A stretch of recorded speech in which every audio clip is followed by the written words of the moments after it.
Yeah, there we go.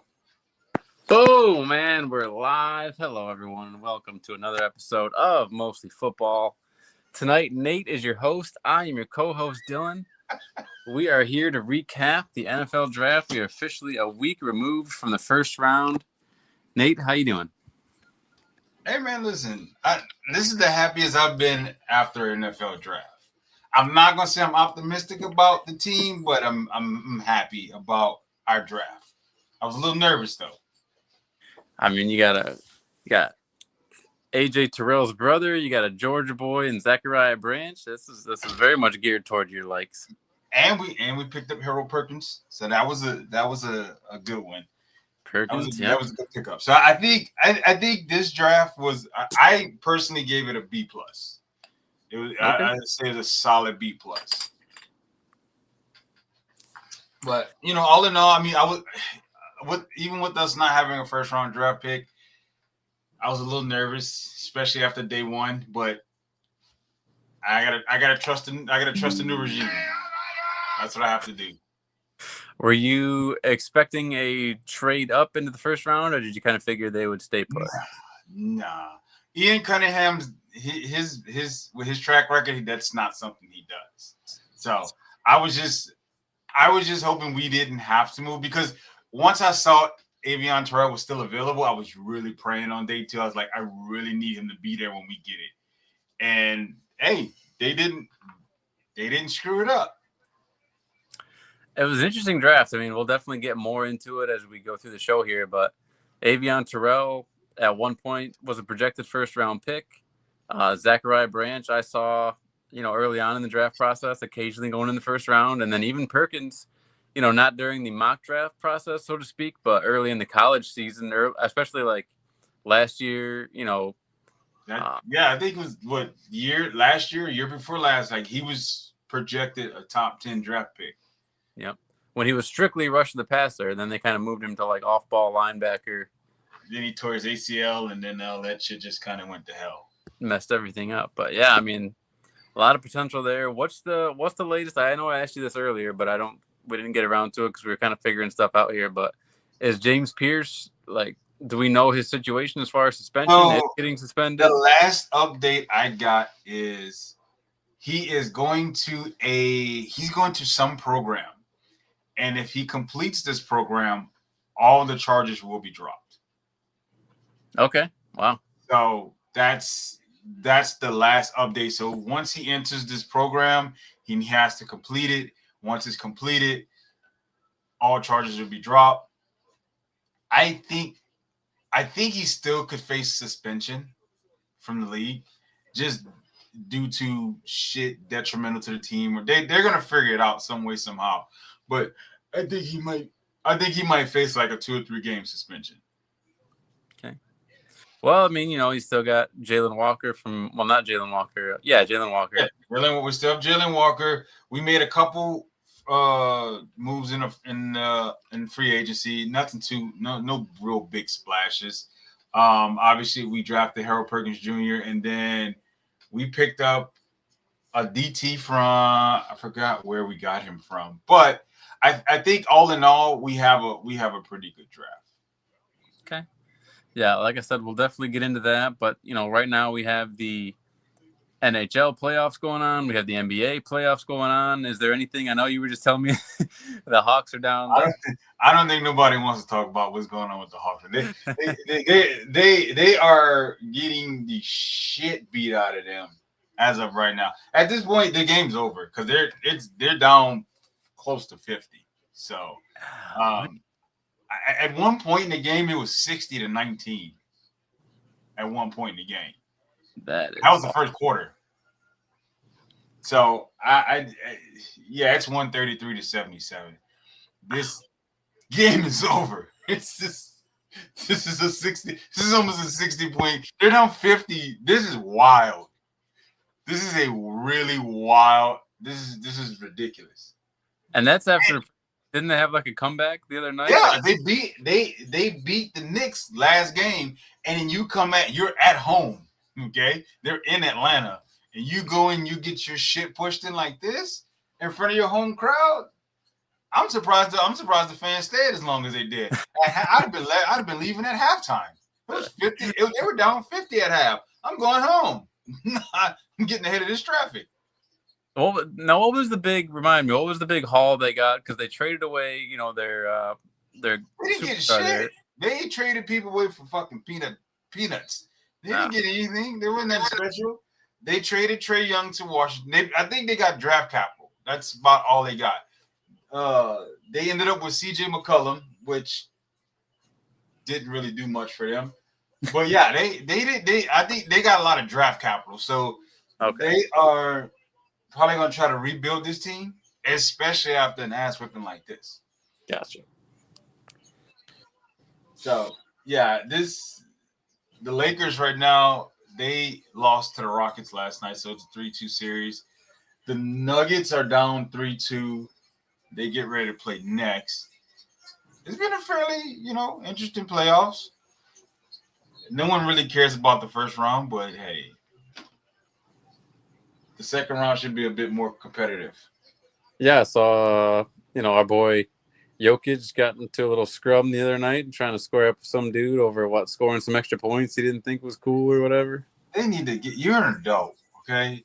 Listen, there's this so-called unwritten rule in sports is when you're up big, you need to let off the gas. Fuck you, okay? No, I'm not doing that. Why do I need to let off the gas? Because your team sucks.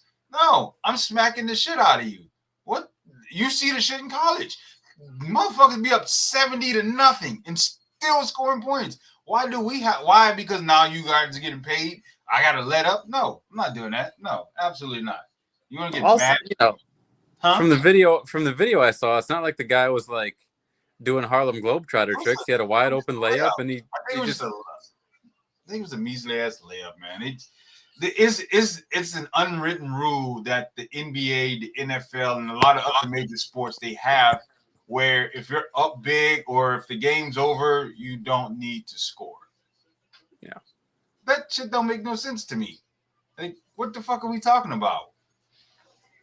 Yeah, it's always hilarious. The post game, the one coach is all up in his feelings, and he decides to either not shake hands or talk some shit. And it's like, you got to go home to a family after this. Why don't you just act grown up and take your lumps? Yeah, I'm not trying to hear that shit. Just take your loss and go home. Like, what are we doing? Like, why are you? Oh, well, they were unprofessional. No, the fuck they're not. They're doing what they get paid to do. Your team just couldn't fucking. You got to play defense. Right. Like, why do I have to stop whooping your ass because your team didn't come to play? That's not my fault. What gets me is when I be trying to score. I'm trying to get the 150 if I was the Knicks. There's 5 minutes left. I'm trying to get the 150. What always gets me is like, it's the end of a football game. The winning team takes a knee, and then the other team decides that's their turn to like try to pop into an offensive lineman or do some shit like that. You should have did that shit a long time ago. Like you had 4 fucking quarters to do this, but you didn't want to show up, and now all of a sudden you want to be aggressive. Go sit the fuck down somewhere. Yeah, that whole sport. And the thing is, it's not sportsmanship. Like me blowing you out is not. It has nothing to do with sportsmanship. Now, how I act afterwards is different. Now, but it's like it's you. If I beat you by 30, you can't get mad at me because I'm still wanting to put points on the board. Are you fucking kidding me? That's not unsportsmanlike. Unsportsmanlike is me blowing you out and then completely disrespecting every player on the field. No. I'm not trying to hear that shit. This is why a lot of the kids are the way they are nowadays because everybody want to be sportsmen. No, fuck that. If we're the better team, I'm gonna show you we're the better team, and we gonna beat your ass for fucking 60 minutes. You better figure it the fuck out. Totally, I agree. I mean, you can score more points. I mean, if you're going to showboat and talk shit still and all that stuff, that's a different story. But if you're just putting points on the board, if we're just going out running our game plan that we schemed all fucking week, that's on you. That's a you problem. That means you need to fire your defense. You need to fire your coaches because they didn't do what the fuck they were supposed to do. Why do I got to stop what I'm doing just because your team sucks? It don't work that way. Totally agree. Well, without any further ado, as they say, let's go ahead and get into the meat and potatoes of this thing. Let's dive into the draft. I want to start off, before we get into like the specific players and who was taken where. Was there any what stands out to you as like the biggest surprise you experienced throughout the process? You want me to be honest about this? The biggest Absolutely. surprise I've had is the Rams. Ah, okay. There we go. I like Rams. it. The Rams. I think you and Sean McVay would agree on that. The Rams. I don't understand why you would take Ty Simpson. At 13. 13, yeah. At 13, you took Ty Simpson. Again, we have seen the track record. Alabama quarterbacks are not good quarterbacks. What the fuck? What in the past, the history of Alabama quarterbacks, have you seen that? I should take this Alabama quarterback. Well, yeah. I mean, if you want to throw Jalen Hurts in there, I'm fine with that. But I understand what you're saying. Jalen Hurts went to Oklahoma. But again, even if you do throw him in there, he's not good. Hold on now. No, listen. Let's not make the show longer than it has to be. You're not going to tell me. You're not going to convince me that Jalen Hurts is a good quarterback.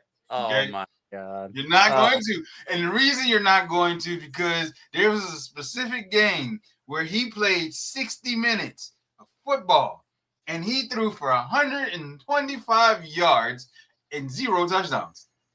Okay. Let's talk about the specific game where it was the Super Bowl and he won the MVP. Let's talk about where he was the most valuable player in the most important game of the season. You mean the defense? The only reason why he won that because you can't give it to the defense. Did you watch the other Super Bowl he was in where he threw for more passing yards than Patrick Mahomes? You mean the defense? Did you watch the other Super Bowl before that where he played his ass off and they only lost because of a holding call at the end? Oh, you mean the defense? No. We're not going to sit here and say, we're not going to sit here and act like the defense didn't carry his ass all the way to the Super Bowl. Jalen Hurts is he's above average. He's above average. He's not great.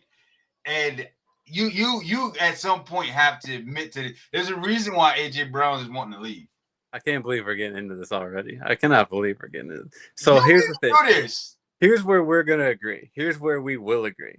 Jalen Hurts, neither one of us would say he's an elite passing quarterback, right? I agree. Yeah. Okay. But he's serviceable. But he is a winning quarterback. The team wins, and he is the quarterback of the team that wins a lot. Is he not? If you want to be technical, if you want to get technical like that, then I'm gonna let you have that one. That's a technicality. But no, Jalen Hurts have not been the reason why that team has been in the Super Bowl as many times as they have. And I cannot stamp that Jalen Hurts is the reason they won the Super Bowl. I can't do it because I watched the game and that defense made Patrick Mahomes look real average. Real average. The most recent Super Bowl they won, yes. I think if you take the time after we get off here, go ahead and do yourself a favor. Watch the previous Super Bowl where he played his ass off. And the one they lost. And they lost. Had they won that game thanks to a bullshit holding call, everyone and their mother would be saying, okay, Jalen Hurts. Jalen, I can tell you like this. Jalen Hurts, this is his last season of excuses. Eagle? Yeah, this is going to be his last season of excuses. Because not only do you have Devontae Smith, they went and got you Mekhi Lemon. They went and got, was it Devontae Wicks? They got Wicks. Yep, Dante. They went and got Wicks, and they went and got a couple other weapons for you. So realistically, obviously, AJ Brown is gone. AJ Brown is going to be gone, and they're probably going to get draft capital for him. They're probably not going to get anything worthwhile that can be used at this point in time. He's not going to have any more excuses. as reported by Diana Rossini. Thanks to Mike Vrabel. Jesus. But he has to, he's gonna have to step up because he looked real bad. He looked bad a lot last year, and his stats were terrible. Like, to say you're a top 10 quarterback, yeah, I can't stamp that. I can't. Like, you as an Eagles fan, you see it every year. You watched it a lot last year, so you should definitely be you should be on. You should be like, okay, this got to be it for him. It is frustrating because, I spend a lot of time in Eagles fan chats and on the YouTubes, and there's never it's so rare to find nuance these days. Either he sucks or he's the greatest thing since sliced bread, and the truth is somewhere in between. Like Jalen Hurts, you and I as football fans have seen it's not easy to find a guy who looks even competent at quarterback, even though there's only 32 teams. It's very hard. It's very hard to find a guy who can actually move the ball down the field on a consistent basis. Drafts come and go, high picks come and go, and only a handful, you would truly say are like elite at what they do. And even those guys, Josh Allen, Joe Burrow, Lamar Jackson, have never won a Super Bowl, so it's still very difficult. Mm-hmm. So I will. Like I said, I agree with you that Jalen Hurts will never be an elite passing quarterback in this league. Jesus. And there are times when you certainly wonder, like if I was to insert X quarterback, throw a name out there, whether it's Herbert, Burrow, Allen, onto the Eagles team, what would it look like? So you do wonder that.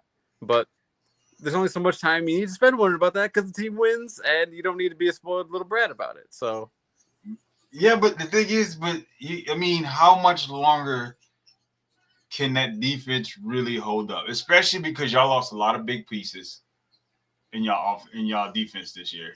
So there's not a whole lot. Y'all did trade for. I don't know how. Again, I think Howie has ties to the mob. I'm just going to say how he has ties to the mob because the shit he gets away with should be illegal. The fact that you traded for Grenard from the Vikings? Yep. For fucking peanuts. Nothing. Okay? And then paid him and then gave him an extension, and then on national TV. National TV, while Mekhi Lemon was on the phone with the Steelers, you jumped over the Steelers and took him. It was national TV. It was trading up with a division rival in the Dallas Cowboys. How is he? How are they allowed to keep getting away with murder? How he has something on the league, because that shit should. You look back at the AJ Brown trade, the fact that he got Jordan Davis, Jalen Carter, Nakobe Dean, and I can't think of the other boys' name, like all in the same. Like, how is that happening? Like, how does that happen? It's fantastic. All I can say is it's beautiful to have a GM who clearly loves football, he's never getting fired. He's never getting fired. And this is a message to anyone who loves, if you're a fantasy football guy, be active. Keep throwing out trades. Maybe some of your league mates think it's annoying, but you're never going to make the moves that you need. I think it was 2 third-round picks for him from the guy from the Vikings. Yep. 2 third-round picks. Yeah. For a guy who, if you watch bro? How is he getting away with murder? How does he get away with murder, bro? How does that happen? You got to keep taking your shots, man. You got to keep taking. No. Shots. No, he's not taking shots. He's not taking gambles. No, he's robbing people. He's point blank robbing people. At this point, he's running up with ski mask on and robbing you in broad fucking daylight. There's witnesses to this shit. We shall see. I mean, what do you mean we shall see? We saw it. No, listen. So I made, and you can attest to this, I made recently in Dynasty, and it's been talked about still to this day, a trade that, again, I'm not going to wash out of my mouth until I win a championship. Trading away AJ Brown for Trey Benson and a fourth was, in hindsight, and I hope you're watching this because he keeps giving me more credit than I deserve. He keeps saying it's a third, but it was a fourth. And in hindsight, a terrible trade. And I equal that to Howie taking Jalen Reagor over Justin Jefferson a couple of years ago, right? That was a decision he made. So now that was one bad decision. Me and Howie were both in get right mode. I feel like I've made enough moves to get right, and now he's doing the same thing. Man made one bad. He went from making a bad choice to robbing people on national TV. That's what you gotta do. This boy was on the phone with the Steelers. He was on the phone with Pittsburgh, in Pittsburgh. And they got robbed. And nobody said anything. Nobody did anything. Here's what I'll say about that, too. So I guess what I've been reading is, when they trade AJ, it's likely to be, I guess, a 2028 first and not even like a 2027 first, which is confusing. I don't love it. And I don't know. We don't know yet, right, that Mekhi Lemon plus Eli Stowers equals the same production that you got out of AJ Brown. Like, we can't know that yet. But I am glad at least that they're making those moves. And we'll get more into the Eagles just to put a bow on that. We'll get more into the Eagles a little bit later in their draft class. But I'm skeptical. I like AJ Brown. He's a beast of a wide receiver. It's hard to find those guys in the league who what you have, right? We think we have something in Mekhi Lemon, but what you have in AJ Brown. So, and I agree. Like Jalen, I think this is his last year. The Eagles want to see him progress as a passer this year, obviously with all the weapons that they got now. So it can't be all on Saquon Barkley. He's sort of getting at the end of his career at 29 and all the work they gave him. His career's 29. What? That is crazy how people treat running backs. It's wild. I totally agree. I mean, 29 is the end of your career. 29 is typically the beginning. That is crazy. You think so? I mean, McCaffrey's 29. Derrick Henry. But no. Saquon and McCaffrey are not the same. Okay. McCaffrey is built like fiberglass. Okay. Do you understand? Let me tell you something. As a McCaffrey fantasy owner, I held my breath every time he touched the ball. I had to hold my breath all last year. Every time they handed him the ball or they threw him the ball, I'm like, please get up. Please get up. If he stayed down longer than 3 seconds, I'm like, please get up.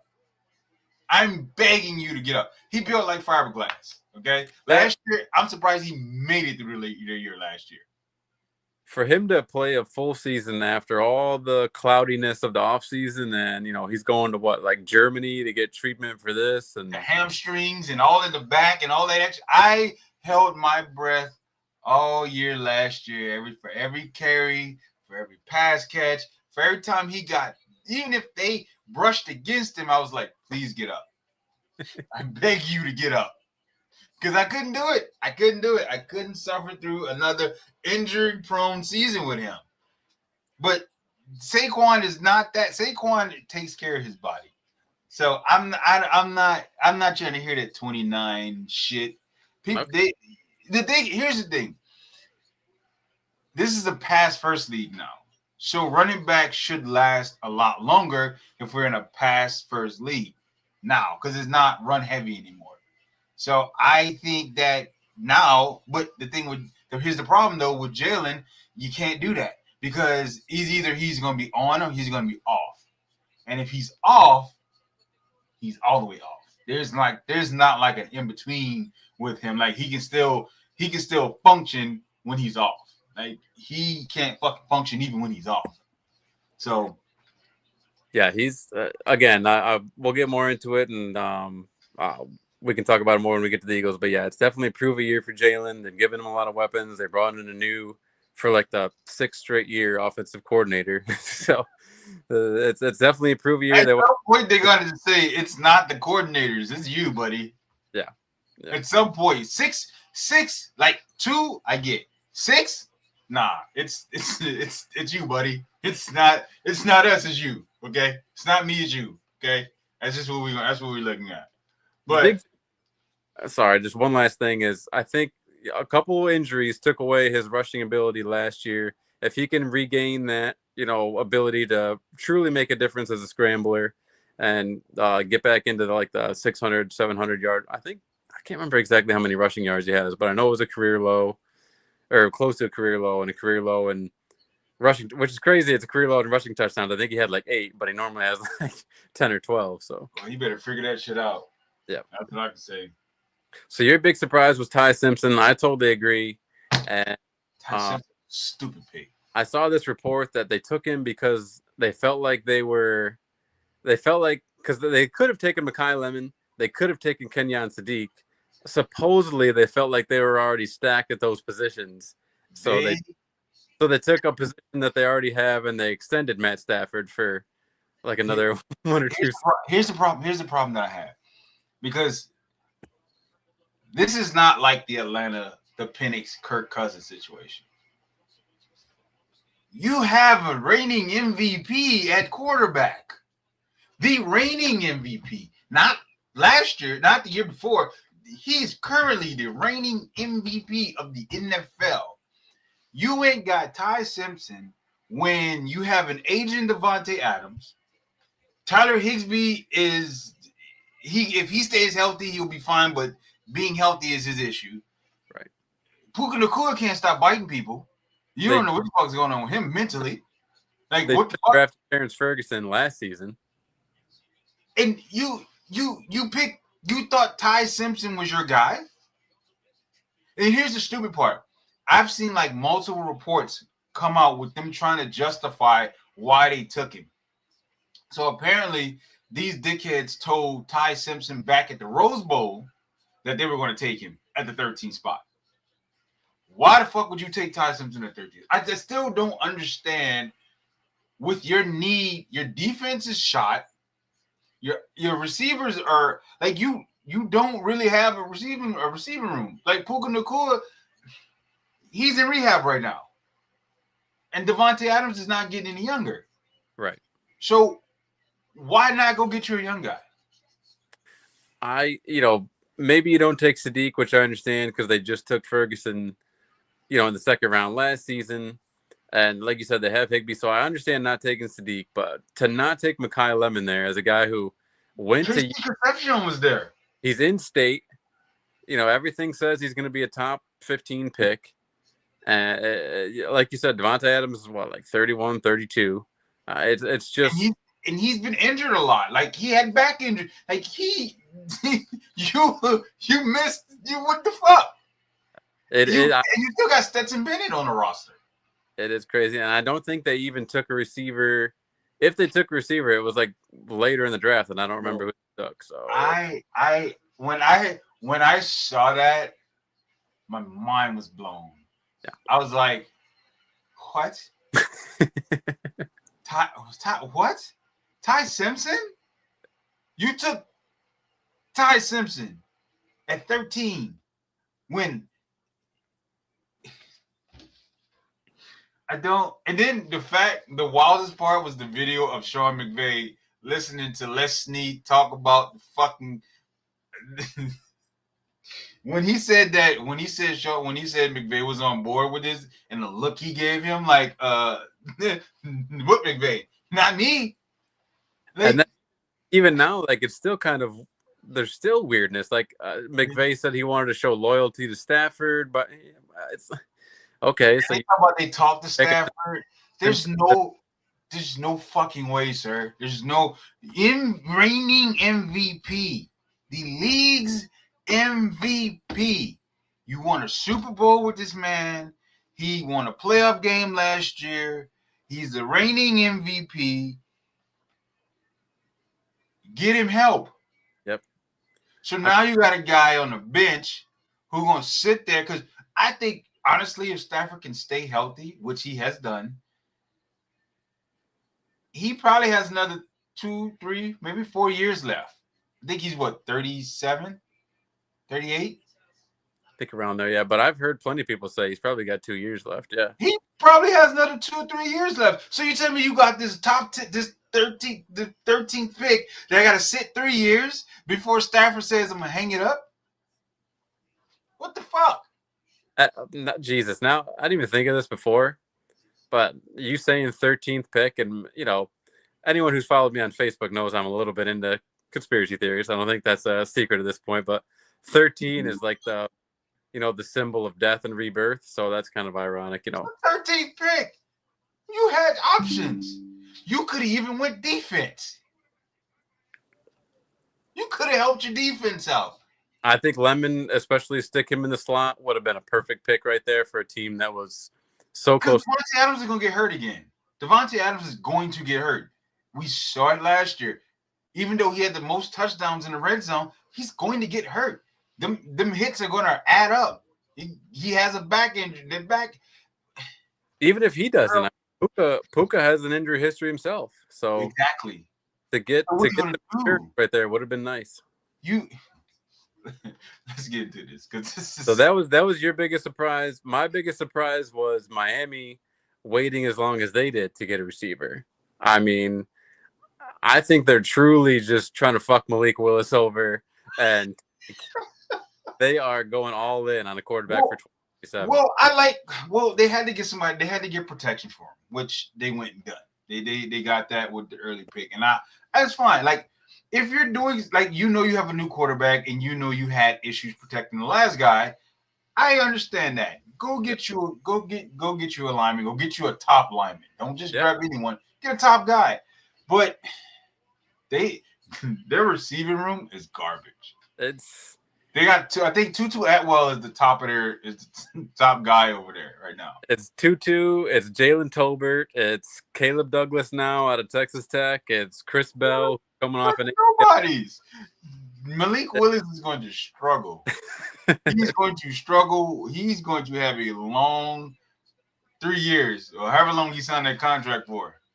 I hope he's channeling his inner Mike Vick back when they only had him and Warwick Dunn. He better figure out something. I mean, hopefully Greg Dulcich is close to Algie Crumpler. I doubt it. Crazy. Oh, okay. All right. So here is. Let me get this. So here is all 32 teams draft class. So they're starting with Cleveland because for whatever reason they gave Cleveland they ranked Cleveland number 1 for draft class. They gave them an 8. It's crazy, but I like their picks that they made.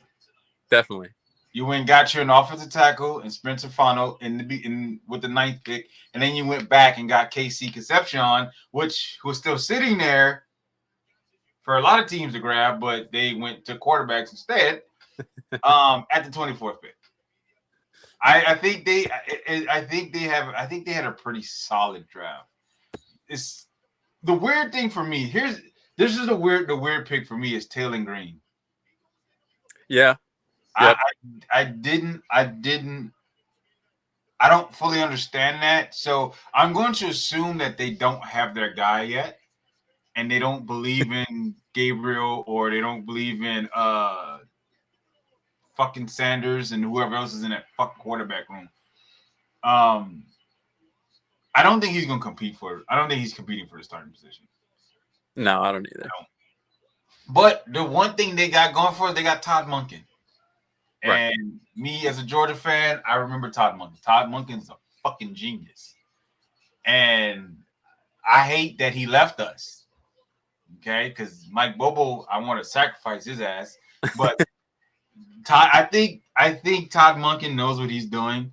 And I think they're gonna be okay. I don't think they're gonna be great. I think they're gonna be okay.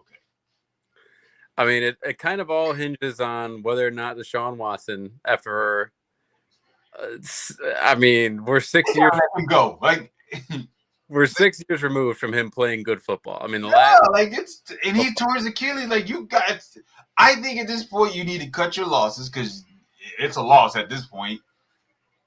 Because and just just go with the young guys. And I that's would make Shador and Dylan Gabriel. Like y'all gonna have to show me if y'all want to be on this team. right. Like y'all are really gonna have to show me something. But Todd Monken said he supports Shador, so um, you know, we gonna find to see how that works out. It's just wild. I mean, I don't think Gabriel's the guy just from the limited stuff we saw from him. But Mm-mm. there were some plays that Shador made that make you go, all right, let's see here. Let's give him a shot. Let's let him do some trial under fire and really see if this kid. He was this most people's second best quarterback in the last year's class. Like I I don't know understand. why, but that's just my opinion. But I think because I think Shador. This is Shador's job to lose. That's what I think. I honestly think this is his job to lose because I think he has it. Because obviously, like you said, we saw a lot of great things from him last year. There was a couple games that he played. They won a couple games with him. Yeah. So I think Todd Monken is going to give him the green light, but he's going to have to earn it. Like I said, it's his job to lose. I hope you're right. I've been reading reports that Watson's taking first team reps. Cool. They have $230 million committed to this guy. So I think the money says that he's going to get every opportunity to start. And that's kind of unfortunate for the Browns. But yeah, I think it's the other way around. I think it's Watson's job to lose right now. And I hope he does lose it because he definitely needs to. Even if I wanted to say that all the stuff around him was just kind of people piling on and maybe he's not as bad as the guy as it seems and the storyline, yada, yada, yada. He still hasn't played like good football. He just isn't not, the same. even when he played last year, he didn't look good. Right. So I would love to see Shador Sanders win the job and have the Browns just move forward. But unfortunately, the money they committed seems like it's going to Deshaun. But as far as the draft class goes, to get Concepcion, the speed guy, to go with Denzel Boston, who's this big, X-type receiver who can win balls on the outside. It's a little. And Jerry Jeudy's still there, ain't he? What's that? Jerry Jeudy's still there, ain't he? Well, that's what I was just about to say. It's a little confusing because it almost feels like what they already have, and Jerry Jeudy being a separator and Cedric Tillman being a big X-type receiver. But maybe they've seen enough from Cedric to move on, and maybe they feel like Judy's just not their guy anymore. So, I mean, clearly, when they drafted Concepcion in the first round. But as far as this class goes, yes, getting another lineman, getting the two weapons. Emmanuel McNeil-Warren was someone that, I mean, in the Eagles chat, they just couldn't stop fucking shouting for that guy. So that was he was the favorite. He was the favorite pick. So for NFL, they rated him as the favorite pick. Whether they said he was the number 15 overall prospect. So, I mean, that probably would be the steal for them of the draft. Because you need, Myles Garrett is the man. No one's doubting that. 100%. You need someone outside of him to be a real impact player. So it's nice to add the defense too. Yeah. So their sleeper was Taylon Green. Again, Taylon Green was a head scratcher for me because I didn't understand why do you add another quarterback to this already crowded quarterback room. I don't think he's going. I don't know why they brought him in because it's not like he's going to really compete like against these guys. Like everyone, all three of these guys all have actual NFL experience. So I don't think this rookie is going to come in and beat them out. Now, practice squad, you probably could use him on a practice squad. That's probably where he's going to end up. Yeah. Well, as a Philadelphia fan, the actual QB factory in the league, I get that if a guy shows out in the preseason, that is worth a lot as far as like future draft capital. Whether it was Sam Bradford or, I mean, they even got something out of Kevin Cobb. Like I get, like, if you have a quarterback that can show anything, maybe he's not your guy, but he can be someone else's guy, and then you can pick up a second or third round. There's been talk about Tanner McKee getting traded for the second round pick, and So I do get it from that point. Like if you show something in the preseason, maybe you get something out of him as far as draft pick goes. Well, here's my prediction. My prediction is they're going to keep a 3 quarterback room. And I think Dylan Gabriel is not going to be on that roster next season. I'll be surprised. Here's what they should do is play Dylan Gabriel a lot in the preseason to try to like audition him for another team. Yeah. Because they want Shedeur. Period. Yeah. Like Todd Monken wants Shedeur, and Shedeur is the guy. They want to move off of Deshaun Watson, but you got a lot of guaranteed money into him, and you don't want to take that hit. Yeah. And then Kalen Green is just fresh legs at this point. Yeah. So most athletic quarterback in the class. So right. So I think what's going to happen is it's going to be a competition realistically between Shedeur and Deshaun Watson. Yep. And Dylan Gabriel is just going to be on the outs. And he's probably going to end up somewhere else. Yep. But and the big winners fantasy wise, I mean, they didn't add a running back, so Quinshad Judkins and Dylan. I can't wait till we get to that team. I can't wait till we get to that fucking team. Oh boy. Yeah. But we moving on. The New York Giants. I like their pick. I just have a small issue. Okay. And Malik Neighbors also has a small issue. I like them taking the offensive tackle at 10. Yep. Caleb Downs is there. You should have took him. Yeah, I would probably agree with that. Because I think there was not a lot of tackles that went in the first round. Right. I think Francis would have been there day 2. You could have traded up to get him. I would have taken Caleb Downs. Avery Reese and Caleb Downs, I would have took them both. They probably could have traded back. Yeah, I agree with that. Yeah, 100%. There's no way I'm passing on Caleb Downs. Right. My secondary was terrible last year. Yeah, I don't know who their other safety is. I know one of them is Tyler Nubins, and he's been okay, but he's, neither down like last year. Now, Avery Reese was good. I like that pick that you could put him on opposite of what's his name? Carter. Carter and Thibodeau. Yeah, Carter and Thibodeau. So you can figure them out. So you can figure it out with them. Yeah. I couldn't in good faith pass on Caleb Downs. There's no fucking way possible I could have done that. But I understand why, because John likes to run the ball. Like that's his thing. He needs to run the ball. So he is going to definitely run the ball a lot and make sure he can protect his quarterback who doesn't know when to let it get down. So you're gonna have to figure it out. But I do like their draft though. I like their draft. The fact that they got Colton Hood when they got him. Yeah. I like their draft. They did well. I think a lot of people are a little weary of the 10th overall pick, but I think you still solidified your offensive line. For me, I mean, it's reminiscent of, when they already had Strahan and Tuck, they added Osi Umenyiora. When they had Brian Burns and Thibodeau, they still added Abdul Carter. Mm-hmm. So to add another edge rusher when it seems like you could have either gone Downs or even someone like Sonny Styles, who's like a legit middle linebacker after you just lost Bobby. Well, you didn't lose Okereke. He's still a free agent, but now you still have that hole in the middle of your defense, and maybe they feel like Reese can play a bunch of different positions, and that's why they took him.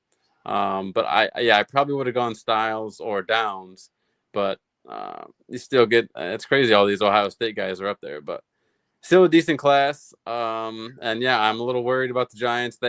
It's crazy to think as many people that are picking them to take this huge leap. They only won 4 games last season, so unless Jackson Dart learns to get the fuck down, Yeah. and not end up in the concussion protocol 4 times in the same year, they might make a leap. I don't think they're gonna make a gigantic leap like the NFC Championship leap, but I think they might give that division a run for its money.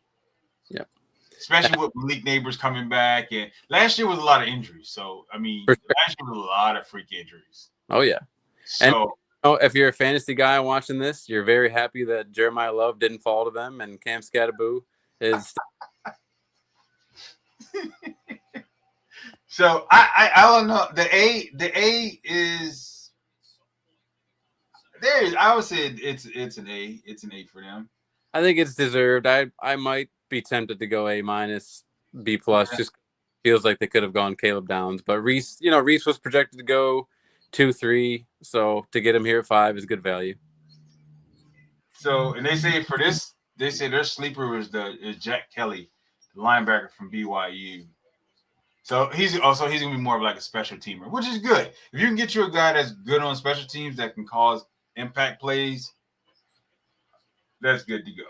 Now, as far as middle linebacker goes, there's still guys out there. I mean, Okereke is still out there. Bobby Wagner's still out there. So we'll see. I don't know about this one. I don't know about Baltimore's. Baltimore always drafts well, so I'm gonna give them the benefit of the doubt that they know what they're doing with these guys.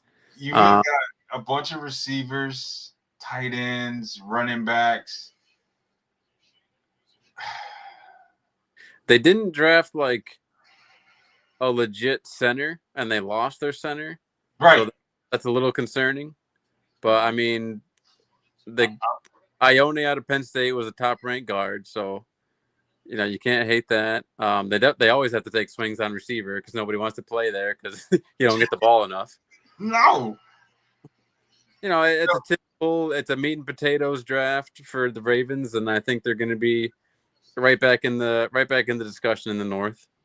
But yeah, it's nothing like crazy sexy. It's not a sexy draft. It was a boring draft, but I mean, they gave him an A-. Obviously, the favorite pick was the first pick, so you got to protect Lamar. So that's just what it is there. Yeah. Let's talk about this dumpster fire. They really went with Fernando. Of course. They really went with fucking Fernando for the first overall draft pick. I'm telling you, you are in the minority as far as guys who think they shouldn't have taken him. You're a canary in the coal mine here, if that's even the right term for this. He is not. I mean, so I saw something where it was a video. They were saying that he's probably going to play 7 games this year. Kirk Cousins is probably going to get him to the halfway mark, and then he's going to take over. And I was like, there's no fucking way he played. There's no way he touched the field this year. There's no fucking way. That offensive line is terrible. That the receivers, garbage. What is he going to throw? Who? The only thing you have is Brock Bowers and the kid they took last year. Right. What the fuck are you? What are you talking about? Geno Smith was running for his fucking life, and then you went and signed Kirk Cousins, whose feet is in concrete. Did y'all not watch him move last year? Yeah. Yeah. So you put a slow quarterback who's not very mobile behind a really terrible offensive line. And then you're like, okay, if he plays bad, we can plug in Mendoza and he's going to play any better behind that fucking line. Are you kidding me? I agree. It is strange the way I've heard people talk about Cousins, like he's just going to come in and look so good. I mean, we don't know that for sure. He moves like he's in quicksand. What do we? Right. Yeah, I don't know for sure at all that he's going to be better looking than Geno. I mean, Geno's a little bit younger and still has some mobility to him, and he still couldn't do anything behind that line. And they didn't address the position until the 3rd round. It looks like. They got an offensive guard in Trey Zoon from Texas A&M, and that was it. Been some free agents, but yeah. I mean, you got the center. You got your center. So Yeah. they signed the guy from Ravens. So that was good. Right. And I just I'm just still skeptical about that offensive line. Like, you getting the center is one thing. Your tackle and your guards were fucking awful. They were getting annihilated last year. Gino, again, some of those interceptions were his fault. Yep. The other half was no fucking way you could put it on Gino. There were a couple plays where, like, he just, as soon as the ball touches his fingers, he got people in his face. And now he has to run. And now he's under pressure. I don't know, man. And like you said, I mean, I need that coaching staff. I mean, I got no problem with this offense running through Genty and Bowers, but it would have been nice to add someone on the outside. I mean, Jack Besh and Deontay Thornton showed you nothing last year to be like, okay, these are the guys. Absolutely not. And you got rid of Jacoby. Was it Jacoby? Was that the guy they just traded to Jacksonville? Oh, Myers, yeah. Yeah, Jacoby Myers. So you trade your best guy to Jacksonville and got nothing back for it, by the way. And now you're stuck with a bunch of no names, Brock Bowers, Ashton Genty, and a mystery at quarterback, because we had a top offensive line last year and Kirk Cousins still couldn't survive behind it. Right. So what do you... I mean, Jalen Naylor was their big free agent acquisition, and he hasn't, what's he shown? Nothing. So now I will say there's still a couple guys out there. If they were to bring in Keenan Allen or even Deebo Samuel, I'd feel a little bit better about that room, but not much. I don't feel good about anything that they have done. As far as, I mean, they fixed they added some pieces to the defense. Yeah. But for the most part. And by the way, I mean, if you're Max Crosby, are you they didn't want you this offseason. So are you dumbass? Are you going to play your ass off for a team that tried to trade you? You're a dumbass. So now you're stuck with this team because the Ravens is, that shit is on the Ravens. That shit's on the Ravens. Baltimore, you knew he had injuries coming into this situation. Yeah. So I just, for me personally, for them to be ranked at 4 and have A minus grade I think is a complete overreach. It's a massive overreach. It certainly has the vibes of like assuming that Mendoza is going to be very good. And I will say, McCoy in the 4th, if he's recovered from his injury, is probably a good value pick. But yeah, it's not he's going to be JJ McCarthy. Nobody wants to believe me. Nobody wants to hear what I'm saying. Everybody thinks I'm crazy. He's going to be JJ McCarthy. He didn't have to do shit in Indiana. The defense did what they were supposed to do. The running game did what they were supposed to do. He had a couple nice plays during the season. Then he led a couple game-winning drives. JJ McCarthy had the same thing. And then you get into the biggest game of the year, and you throw for 188 yards and 1 rushing touchdown. The same stats that J.J. McCarthy had the year he won his national title. And look where J.J. McCarthy's at now. Minnesota don't know if he's the guy anymore. And they took him with the 10th overall pick. The interesting thought experiment to do is, like, if you were to put Mendoza in next year's class with Manning and Moore and Trinidad Chambliss, it is interesting where he would go in next year's class. So to think of it that way, yeah. He'd for sure be a day 3 guy. For sure. There's with that stat class next year, he wouldn't even be top. He'd be definitely for sure a day 3 guy. It'd be very interesting indeed. But I disagree with this. This grade is bullshit. Yeah, it seems a little high. It's a complete. Who was their favorite pick? Was it Mendoza? Their favorite pick was Jermod McCoy, the cornerback, the one you were talking about. That if he gets healthy, he'll be good. Well, he's the sleeper. Who was their favorite? So their favorite was Tre'Davious Stukes, the defensive back from University of Arizona. Maybe. Yeah, we'll see. A lot of people hated this. A lot of people hated the Jets for this pick. Yeah, because they all probably followed the market that had them taking probably put bets down because Avril Reese was supposed to be the guy, and the Jets went Bailey. I mean, dude, Kalshi and all these different betting sites they're going to be the end of this country. But that's not my concern. Bro, my question is, why go David Bailey rather than Marcel Reese or Arvil Reese? Why not? Why not take that guy right there? Why not? Why take? I don't hate it. It does seem like for the past several seasons, the Jets have been looking for this guy, whether it's Jermaine Johnson or Will McDonald or now David Bailey. But I like Bailey. He's a very interesting look because he's not like, he's certainly not built like Myles Garrett, and he's not a super flexible guy like a Von Miller type, but he's got this like kind of dad bod, doesn't wear gloves, doesn't even wear like, he's not flashy at all, but I'll be damned if he doesn't get home. And it's a good, I think it's a good pick, but yeah, But these are my favorite picks right here. These two are my favorite picks for the Jets. I would even extend that out to round 2. I like Pons, but yeah, I agree. Because offensively they need it. Because offensively they were terrible last year, and Garrett's going to need help. He's going to need help for sure. But you don't even know who their fucking quarterback is going to be, unless you're going to run with Geno. I guess they're rolling with Geno. I guess that's probably going to be their day one guy. Oh, but Geno. So he's going to need help, and I like those two picks. I didn't realize they had 3 first-round picks. Holy shit! I know, right? But that's the very best move to get 3 picks in the worst class in a couple of years. But right, and I like those 2 picks because offensively you're going to need it.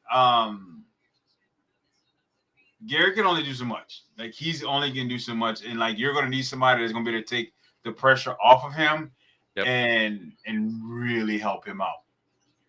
And I think anyone who really watched him last year saw a little something with Adonai Mitchell. Like he kind of showed why he was, touted out of Texas and Georgia, and I think his best years are ahead of him. Yeah, I don't. Aaron Glenn is still kind of. I don't know if he's above it. I think he's above his head. He's in above his head right now. I think he might be in there. I think you could, if you wanted to say he and Dan Quinn are better as defensive coordinators than head coach, I would agree with that.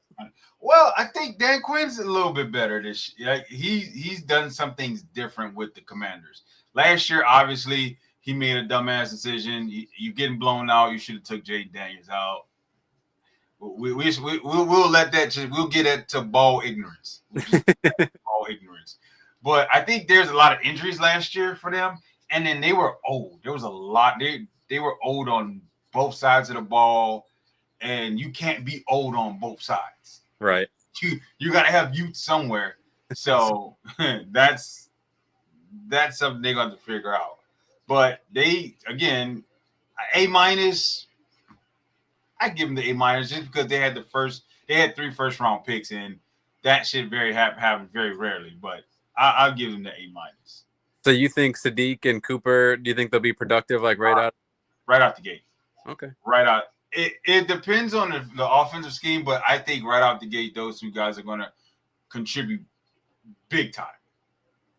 Do you think we've seen the end of Mason Taylor's career in Jets, or do you think he's going to be able to contribute as a tight end too? He's going to get in where he fit in. He got to get in where he fits in. Is it Michael Mayer or probably because obviously Michael Mayer learned his spot real fast. Yep. Like, you didn't bring Brock Bowers in here for me to compete against him. You didn't take this guy in the first round for me to compete against him. Like, he's your guy. So I'm going to have to get in where I fit in. I'm going to have to block more. I'm gonna have to, like, when the ball is thrown to me, I'm gonna have to make every opportunity count. Because if not, my ass is gone. I agree. So, but again, everything is gonna come down to one man and one man only. And that's been the bane of my fucking existence since I drafted his ass. And that's Geno Smith. I do like, that they brought in Demario Davis as a linebacker, and I like that they brought in Minkah Fitzpatrick. So maybe they got something there on defense. Defense, but that still don't help Geno. Right.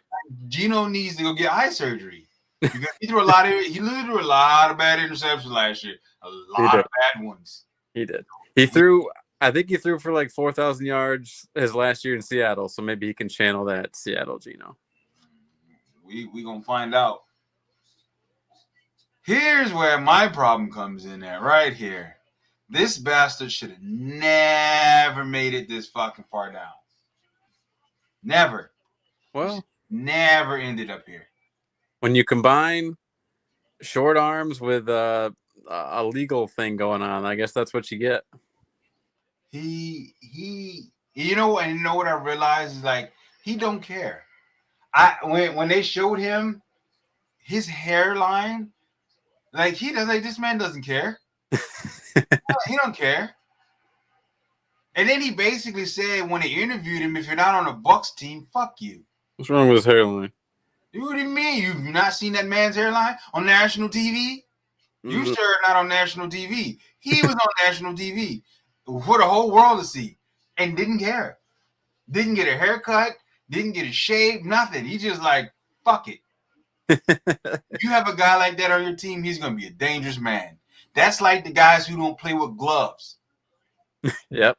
They just got finger tapes. There's something wrong with you. Yeah. But I was relatively annoyed when they picked him.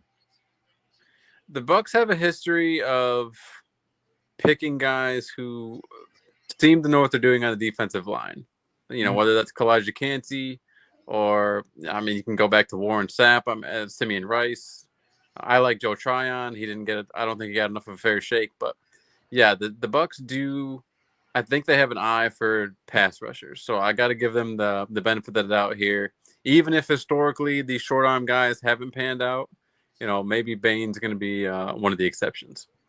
Here's my only, if I'm a Tampa Bay fan, here's my only issue. We didn't do anything to replace the big piece we lost. We didn't really. I personally, I think they could have went either way. If you want me to be completely honest, I think they could have went either way with this situation. They could have went receiver, because losing Mike Evans, it was a huge part of your offense. And now you have Chris Godwin, Emeka Egbuka, and a bunch of other guys that didn't really. That's not going to really pan. That's not going to pan out to anything as far as grabbing attention from a defense. Right. So I think they could. They. Even in this situation, if they'd have took Mekhi Lemon, I don't think a lot of Bucs fans would have been upset in this situation, because you were addressing a receiver situation. Yep. And they picked 15, right? Yeah, they took 15. Yeah, so they could. Lemon was still there, because if they're 15, because he didn't go till 20. And Sadiq was still there. Yeah. Was Sadiq still there? I think he went 16. Yeah, he was at 16. Yeah, so Sadiq was still there. So you could have got a pass catcher or something. But again, I don't think there was no real right or wrong answer there. Obviously, if you went with like a guard or something, that would have been stupid. But I think if they'd have went like a wide receiver or something of that nature, I don't think the Bucs fans would have been upset. But they took the best available player. Yeah, that's just what they did.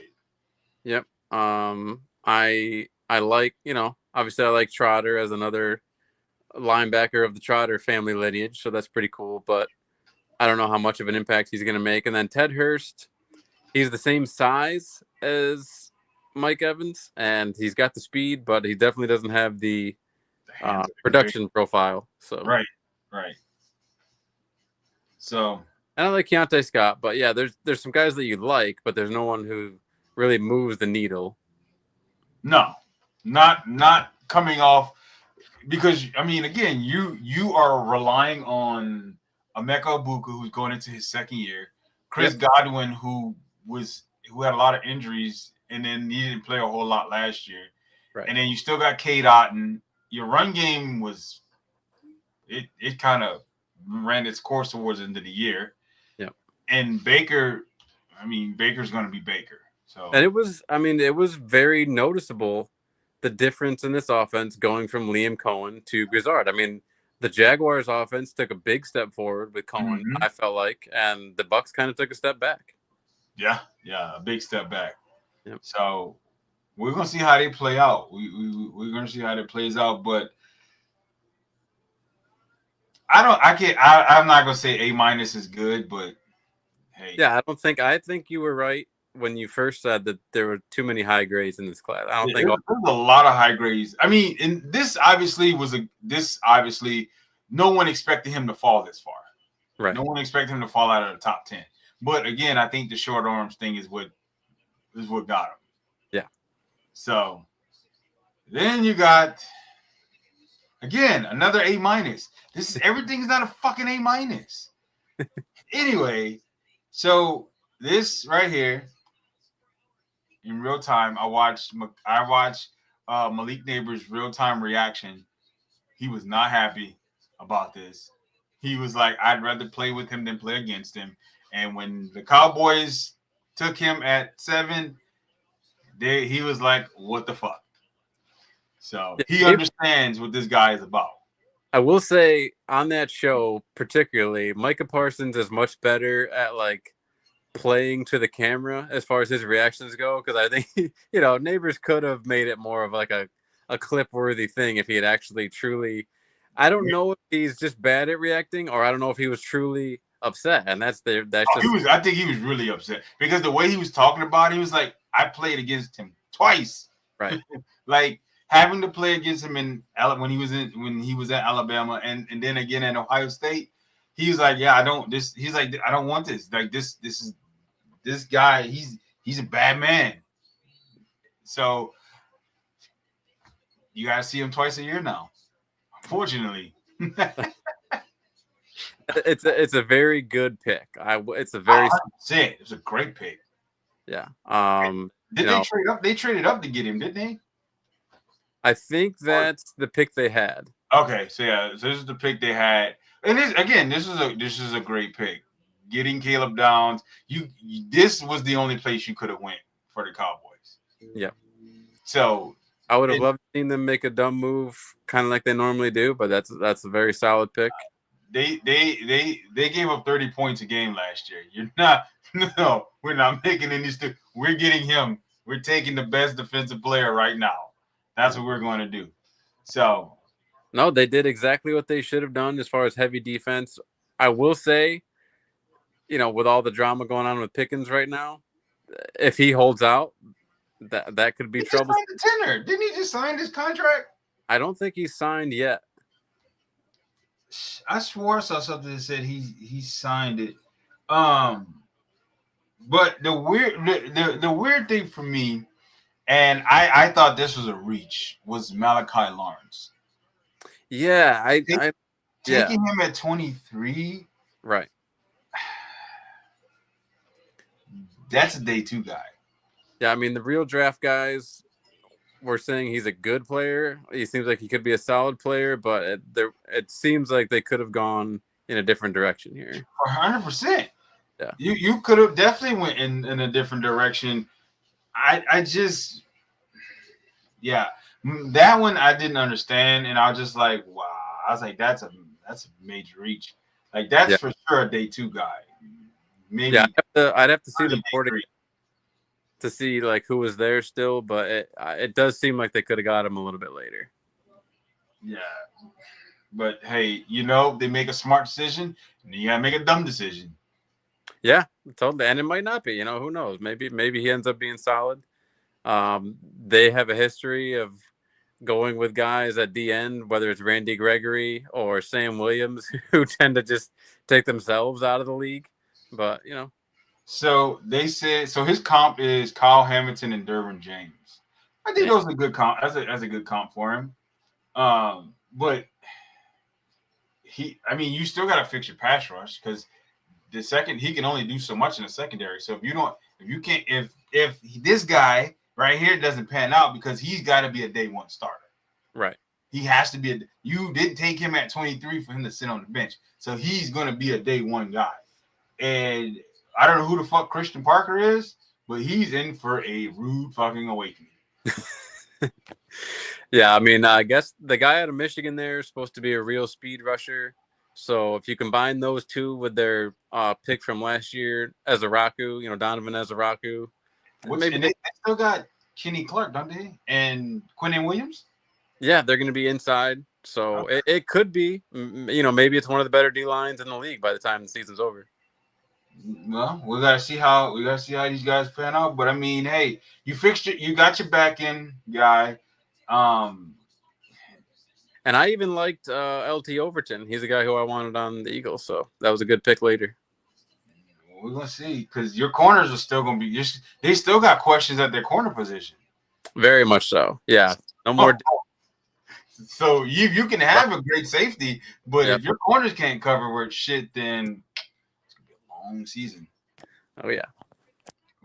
What is okay? So we're now moving on to Kansas City. Another A-. Go figure. Another fucking A-. I don't understand it. So realistically, they had an average draft.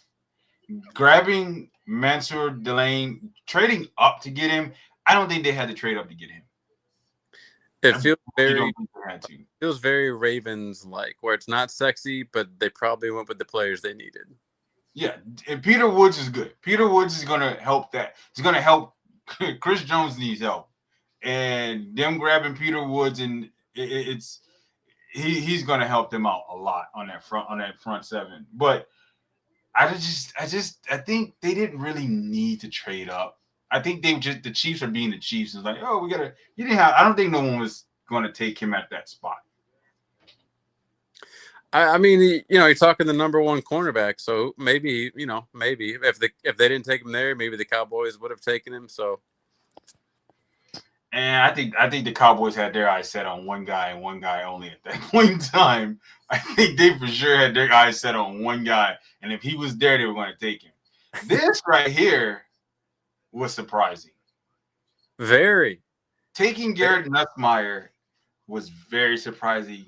Oh, that's even though you have Patrick Mahomes, Justin Fields, adding Garrett Nussmeier to that quarterback room, because we don't know if Patrick Mahomes is going to be ready week one.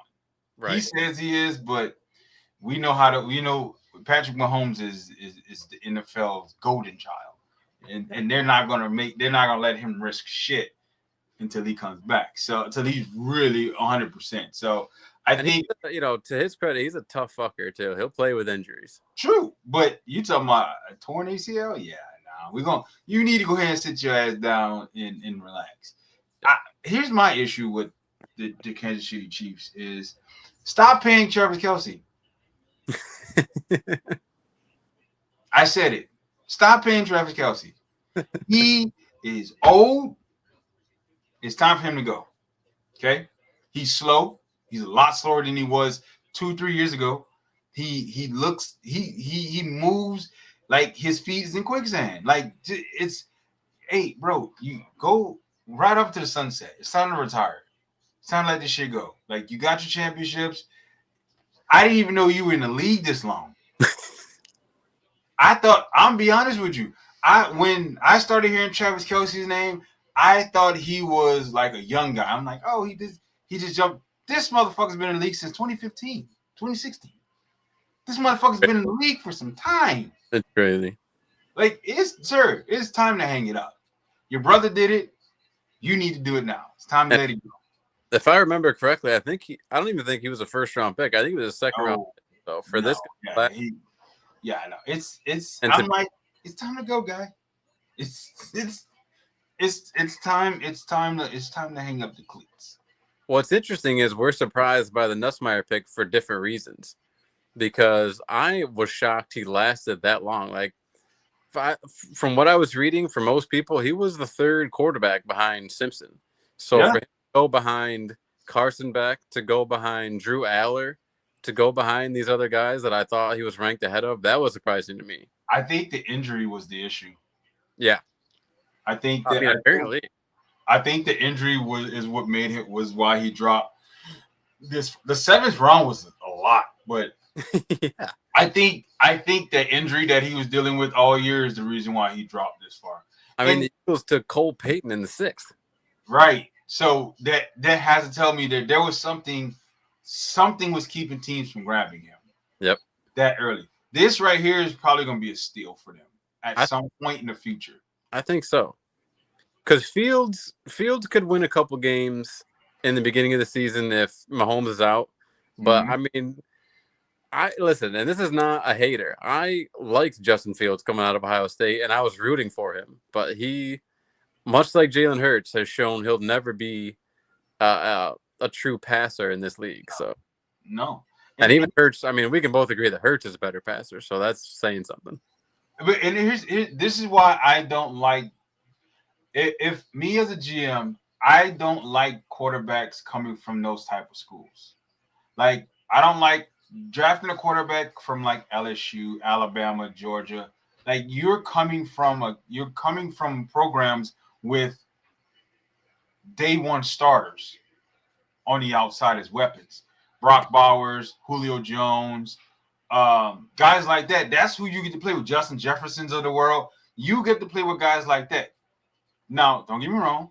LSU quarterbacks have panned out. Obviously, Joe Burrow's still there. But for me personally, it would be really hard for me to take a guy like that because it was easy for you. Especially if you had guys like Jamar Chase and Justin Jefferson, you can just throw the ball to them. Like that's easy. So for me personally, I typically this, like I said, it's gonna be a steal from the fact that he fell over to the 7th round and he's probably not going to have to play for like another 6 years. Right. Because Patrick Mahomes is what, he just turned 30. So I think he might be sitting for a while. Yeah. But sit and learn. Justin Fields is not, he gonna be there. Justin Fields is probably gonna be there for a year and then be out. Can we be honest about something here? Sure. From this angle, do I look like Squidward? Is that what you've been looking at? I'm just now like really noticing the angle that I'm working with here. My nose has just never looked bigger. Jesus Christ. So, the Miami Dolphins. What are your thoughts? Another A-. Who fucking figured? I honestly, I don't like it, man. I really don't. I like Chris Bell, but he's coming off an injury. And Caden Proctor, I think, is going to turn into his best case scenario to me is Mekhi Becton, a huge man who doesn't work out a tackle, but if you kick him into guard, maybe you got something there. I just don't think he has the feet for tackle. Mm-hmm. And then, I mean, Chris Johnson, who no one had going there. I mean, maybe a few, like, there's always going to be those reports that he was more liked within the NFL than the actual, like, draft guys. So, but Jacob Rodriguez, definitely, he was getting talked up. I mean, you look at all these picks. One of these motherfuckers got to pan out. Where's your blue chip guy? Like, I just don't see we definitely know this. I have one. I don't see that guy. You don't have it. For me, I get it. You need to protect the quarterback, but you need a receiver. You need a receiver. You need a receiver. You didn't get a receiver to the 3rd round. And let's say Chris Johnson is a very good cornerback. You don't have Jalen Phillips. I don't even have Bradley Chubb anymore, do they? No, gone. So who the hell? If you don't have a pass rush, it doesn't matter who's covering. They're gonna be doing cardio for 60 minutes. They're gonna be doing cardio. That's what they're gonna be doing, and they're gonna hope they're not giving up fucking 30 points a game. Yeah. You need a receiver. In a deep receiver class, you waited till the 3rd round. 3rd. and I don't think for them to get an A- for this fucking average ass class. Caleb Douglas is 6'3.5". With the 75th pick in the 2026 NFL Draft. He's got the tools. I mean, he's definitely a size speed guy, but how often have we seen that? Speed means nothing. I'm gonna tell you, I say this right now. This means absolutely nothing, right, to me. Yeah, it's a fast 40. Cool, that's cool, but this means nothing, right? If you don't have other tools, like if you can't catch the ball, if your route running is garbage, right, it means nothing. Yeah, I mean, we've seen that time and time again. John Ross is one. Darius Toney. Yeah, what's the kid that's in Kansas City right now? Xavier Worthy. Exactly. Speed means nothing. Yeah. I mean, look at Keenan Allen. Keenan Allen was not the fastest guy. Mike Evans wasn't the fastest guy. They run routes. They run routes well. They know how to get in and out of their breaks. You're 6'3.5" at 206. You're a big body receiver. You're gonna be a big red zone threat, but you need someone that's gonna stretch that field. Yeah. And no, this is the type of guy that we've seen over and over again not work out because they're a one-trick pony. Yeah. Just throw the ball deep. That's not how the league works. Yeah. So I don't know, man. I don't know. Now this was okay for me. I like Mesidor, and he was getting knocked a lot for his age. But as far as I'm concerned, I mean, if you can give me 4 good years, yeah, that's all I need. Your first contract, I mean, I like their picks because of my man's got murdered last year. He got beat up a lot last year. He was playing with a cast on his hand from surgery. He got beat up a lot last year, and I'm happy they addressed this situation. Well, and also, I mean, it was both their tackles got hurt. It wasn't even necessarily that they weren't good, but I think didn't the tackle go too? Yeah, Slater, that's his name. So Alton Slater, they got hurt. So as long as those two come back healthy, I'm glad they got it. It's nice they got a guard because they don't have Becton anymore. But I think they'll be all right. Brennan Thompson. Did you see that video where Mike McDaniels was like, "I'll take my shirt off if you guys get Brennan Thompson for me"? So that's that's right. He is their offensive coordinator now. Yeah. Okay. So that offense may be good this year. It might be good. Hampton, a full season with Hampton. They just picked up the 5th-year option on Quentin Johnson. Still got Ladd McConkey. They might bring Keenan Allen back. I don't know. They have to. They don't have who's going to be the number 2 or number 1? You're not putting Ladd. Ladd's a slot. Ladd's a guy that's going to kill you. He's a slot guy. He's not somebody you're going to put on the outside. So technically right now it's Quentin. Ladd's the slot. He learned his hands work, so we know that. And then Trey Harris, second rounder from last year, would be their 3 right now. Yeah, I still put Ladd at the 3 because he's small. Right. He's very small. And you put him up against a big corner, he's not going to have a fun game. he's not. He's just not. He's a very small in stature guy, and it's going to be a long game. Hey, look, our first B+. Yeah, I mean, this class is better than the Dolphins, but whatever. 100%. But hey, you know what? Whatever. Then you got the Carolina Panthers. I'm glad we're on our first NFC South team. Well, no, actually, we did talk about the Bucs, but man, when I was looking at these these classes earlier, I completely forgot that the NFC South was a fucking 3-way tie of 8 and 9 for first. It was 1, 2, 3, but we somehow got eliminated early, even though we were still in competition with these fuckers. But hey. The fact that I think the NFC West, like the 3rd ranked team was 12 and 5 or 12 and and now you've got the NFC South, the 8 and 9. When it's just, I mean, what a difference! What a difference. So hopefully that changes this year. But you know what? They addressed one of the issues that they had last year. You got you a good tackle, and to protect Mini-Me back there because you definitely gonna need it. But here's my question to you: do you think this is because they haven't picked up his 5th-year option yet? So do you think this is his make or break season? Absolutely. Absolutely.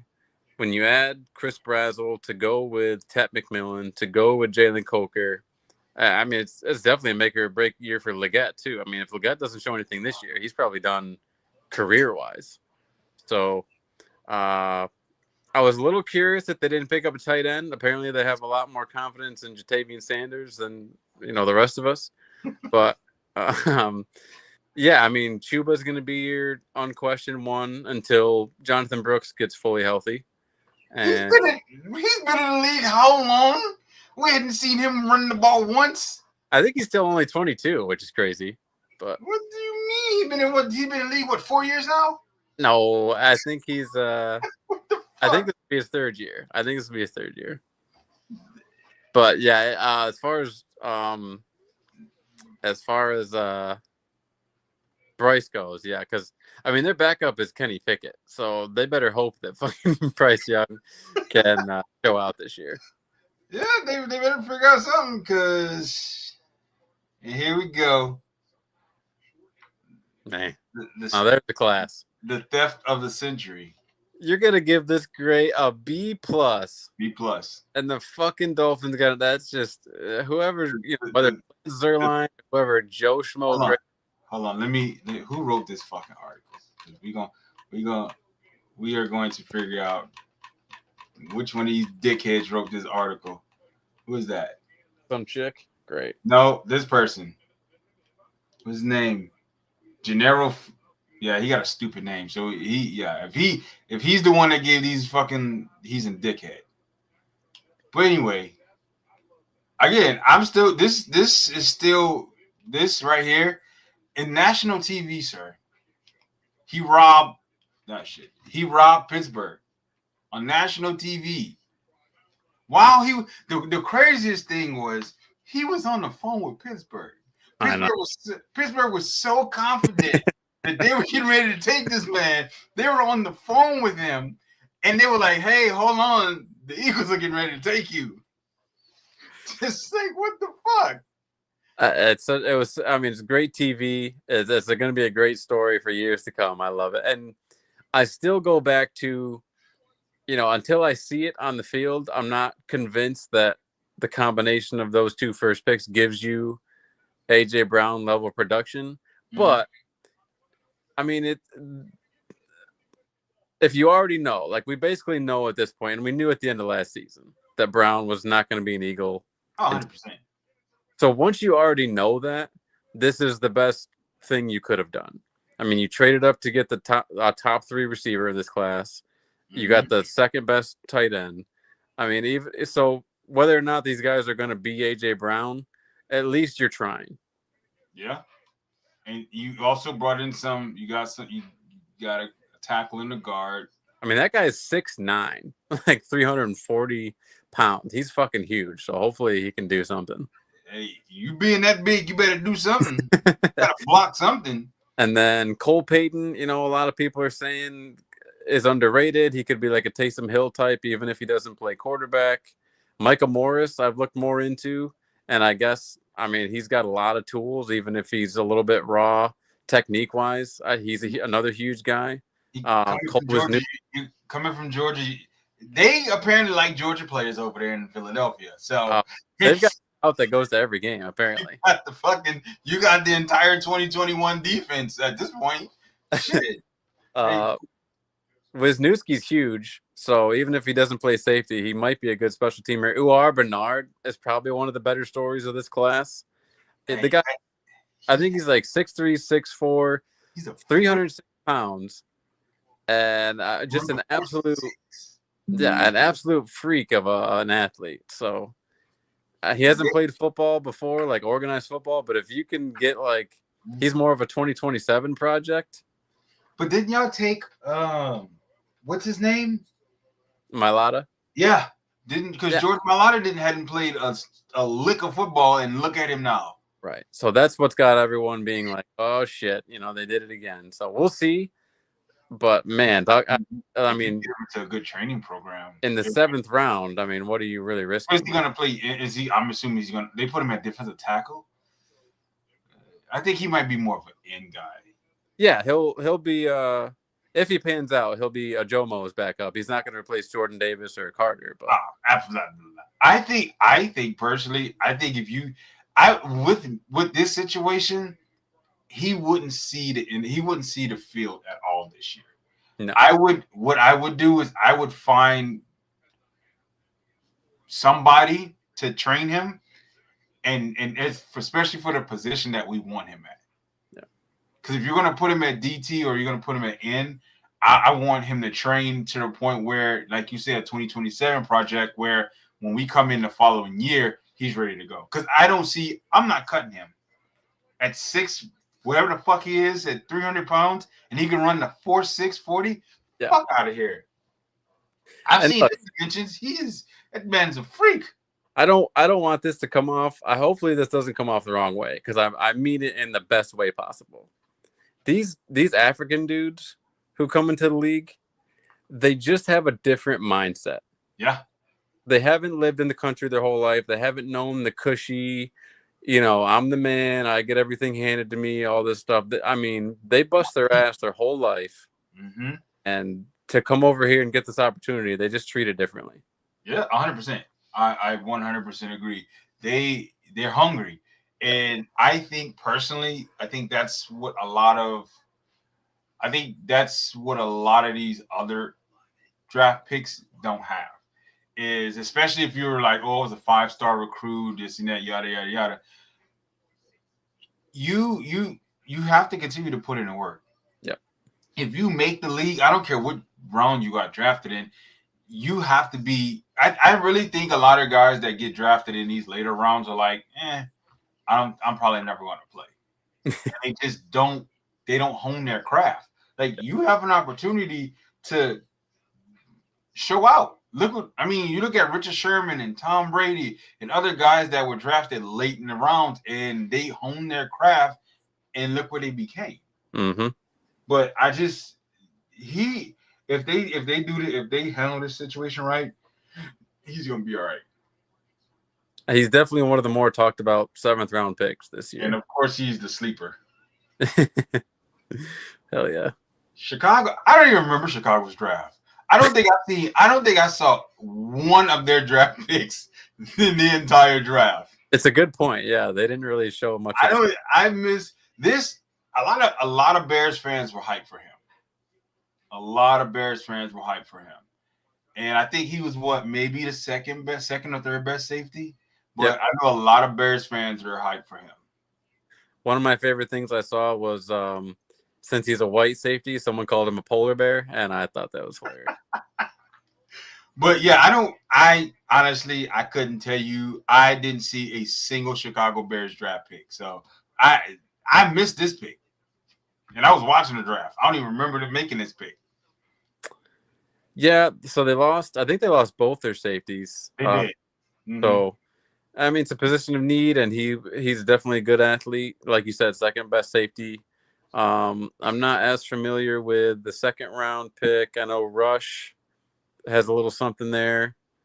Xavion, I think, is like a size speed guy. Malik Muhammad, seems like probably a value in the 4th from what I've seen out of him. So, decent draft. Yeah, a B+. Yeah. And I mean, offensively, they got all the tools that they need. Caleb should take another step. Roma Dunze, Luther Burden, Colston Loveland. So now that DJ Moore's gone, so they really don't have a choice. Yeah. So I know, because you sent the text out when this pick was made. I know you were trying to offload a specific running back, but we got to get into it. Oh my God. We got to get into it. I don't understand why the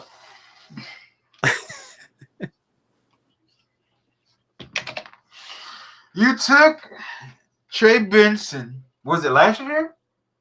2 years ago. 2 years ago? Yeah. You got John Connor, and then you signed Tyler Algier. If there was one position they didn't need, Why? it was this position. Why? Oh, why would you take Jeremiah Love with the 3rd overall pick? So in their defense, you know, I will give them credit for taking a guy who most people will tell you was the most talented player in the draft. So from that sense, it seems like, you know, you just took best player available. I would have been working, and I don't know that they weren't. Maybe they were, but I would have been working the phones real hard to try and back and get someone like Ty Simpson, get someone like, you know, an edge rusher or a lineman, something else. I didn't, because I was at my daughter's recital when this pick was made, and I couldn't react the way I wanted to react because there were children and other people around me. All I could think in my head was someone's trying to get fired. Someone in Arizona wants to be fired before the season starts because you have now four running backs. And I'll just say, you know, as someone who has the 101 in a dynasty draft, I'm still taking Jeremiah Love, but I know that it's the opportunities. They're going to use the shit out of him for sure. They took him 3rd overall, but it's probably not going to be as statistically good as it could have been if he had fallen to the Titans, where, you know, Tony Pollard's not going to come in and steal touchdowns like Tyler Algier is. That pick was a head scratcher. It was. Now, and poor Algier. I mean, the guy waited his whole career. He gets 1,000 yards his rookie season. He should have stayed with us. And then they fucking take Bijan. So he's like, all right, I'll wait my turn. Wait till my next contract. He gets the contract. And God damn it happens again. And then they doubled down on dumb shit. And they took dipshit. Well, the thing, and I was just listening to the fantasy footballers today, and they're all Cardinals fans. And Mike Wright made the point that even if, like, let's say Carson Beck is a good quarterback, you're not going to know this season because he's not going to beat out Brissett, and he's not going to beat out he's probably not going to beat out Gardner Minshew, who they brought in. So he's not going to have enough of an opportunity this season to show you what he's got. And likely they're going to have a high enough draft pick next season to where they're going to take a quarterback. So they might never find out what they have in Carson Beck. Carson Beck is not going to be a good quarterback. I've touted this. And even if he is, it's not going to be for Arizona. I've touted this. Even in the national title game, I told you what dipshit was going to do before he did it. And he did it. You think Carson Beck is going to come in? This is stupid. This is not a B plus. This is not a B grade. This is an F. This is terrible. This is a terrible draft that they made. You need help at the wide receiver position. Yeah. You need help on the offensive line. That for sure. And probably, I mean, Arvell Reese should have been the pick here. This was a stupid pick. So now you have to figure out how the fuck am I going to because Jeremiah Love got to play. Jeremiah Love has to play. He's the number 3. You picked him number 3. He has to see the field. There's no ifs, ands, or buts. Ain't no John Connor. Ain't no fucking Tyler Algier or Trey Benson. Them bitches, y'all not gonna get to see this field. He is. Yep. So you drafted this kid and gonna make him jump a lot of people. This is gonna be they are a poverty franchise for a reason. This is what poverty looks like. I want everybody to understand the Arizona Cardinals is what a poverty franchise looks like.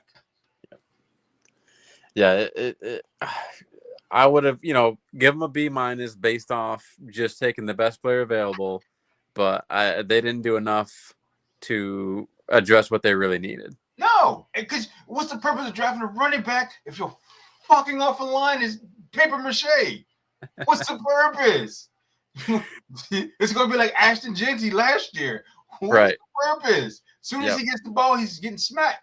Exactly. The Raiders' offensive line was so bad last year that they started to have people question if Ashton Jeanty was a bust. Right. That's how bad that line was, and that's how bad it is for Arizona. Yeah. And Jeanty did as good as he could have, and still was, the RB12 in fantasy. So it's not like you got a top 10 finish from this guy who you took 4 or whatever. This is dumb. That's so dumb. Yeah. Now, they got scrutinized for this pick. Tennessee Titans got scrutinized for taking Carnell Tate at the number 4 spot, which I don't understand. Yeah, I don't think it's deserved. I think he's going to come in and be a solid. They need help at the receiver position. They don't have anybody. Right. Because people were bashing. Let's face it. People were bashing the Wan'Dale Robinson contract because they didn't feel like he did enough to deserve, number 1 money. And he probably is not a number 1. He wasn't truly a 1 for the Giants. He was thrust into that role because Neighbors got hurt. Mm-hmm. He's an underneath guy who's going to catch a lot of balls near the line of scrimmage. And Calvin Ridley is all but cooked. I don't think he burnt at this point. Y'all need to take him out the oven. Like, it's burning at this point. It's time to remove him. Yeah. So you pair Carnell Tate and Robinson with Io Manor, who showed a little bit of something last year, and DK, he's a speed guy, so he can be your 4. And now you have a decent group of receivers around your number 1 pick from last year. I mean, they still need a running back, which is, I think that's why they went and got Nicholas Singleton. But let's just be honest, their running backs are not great. Yeah, I mean, Pollard is 28, but he did, I think he had like 1,200 all-purpose yards last season, so there's still a little bit left. But hopefully Singleton can get healthy and be the guy that he could be, because then now you got something there with Pollard, Spears, and Singleton. I don't know. We gonna figure that out. Hey, this boring ass. This is another one of them draft. I was like, okay, Blake Miller.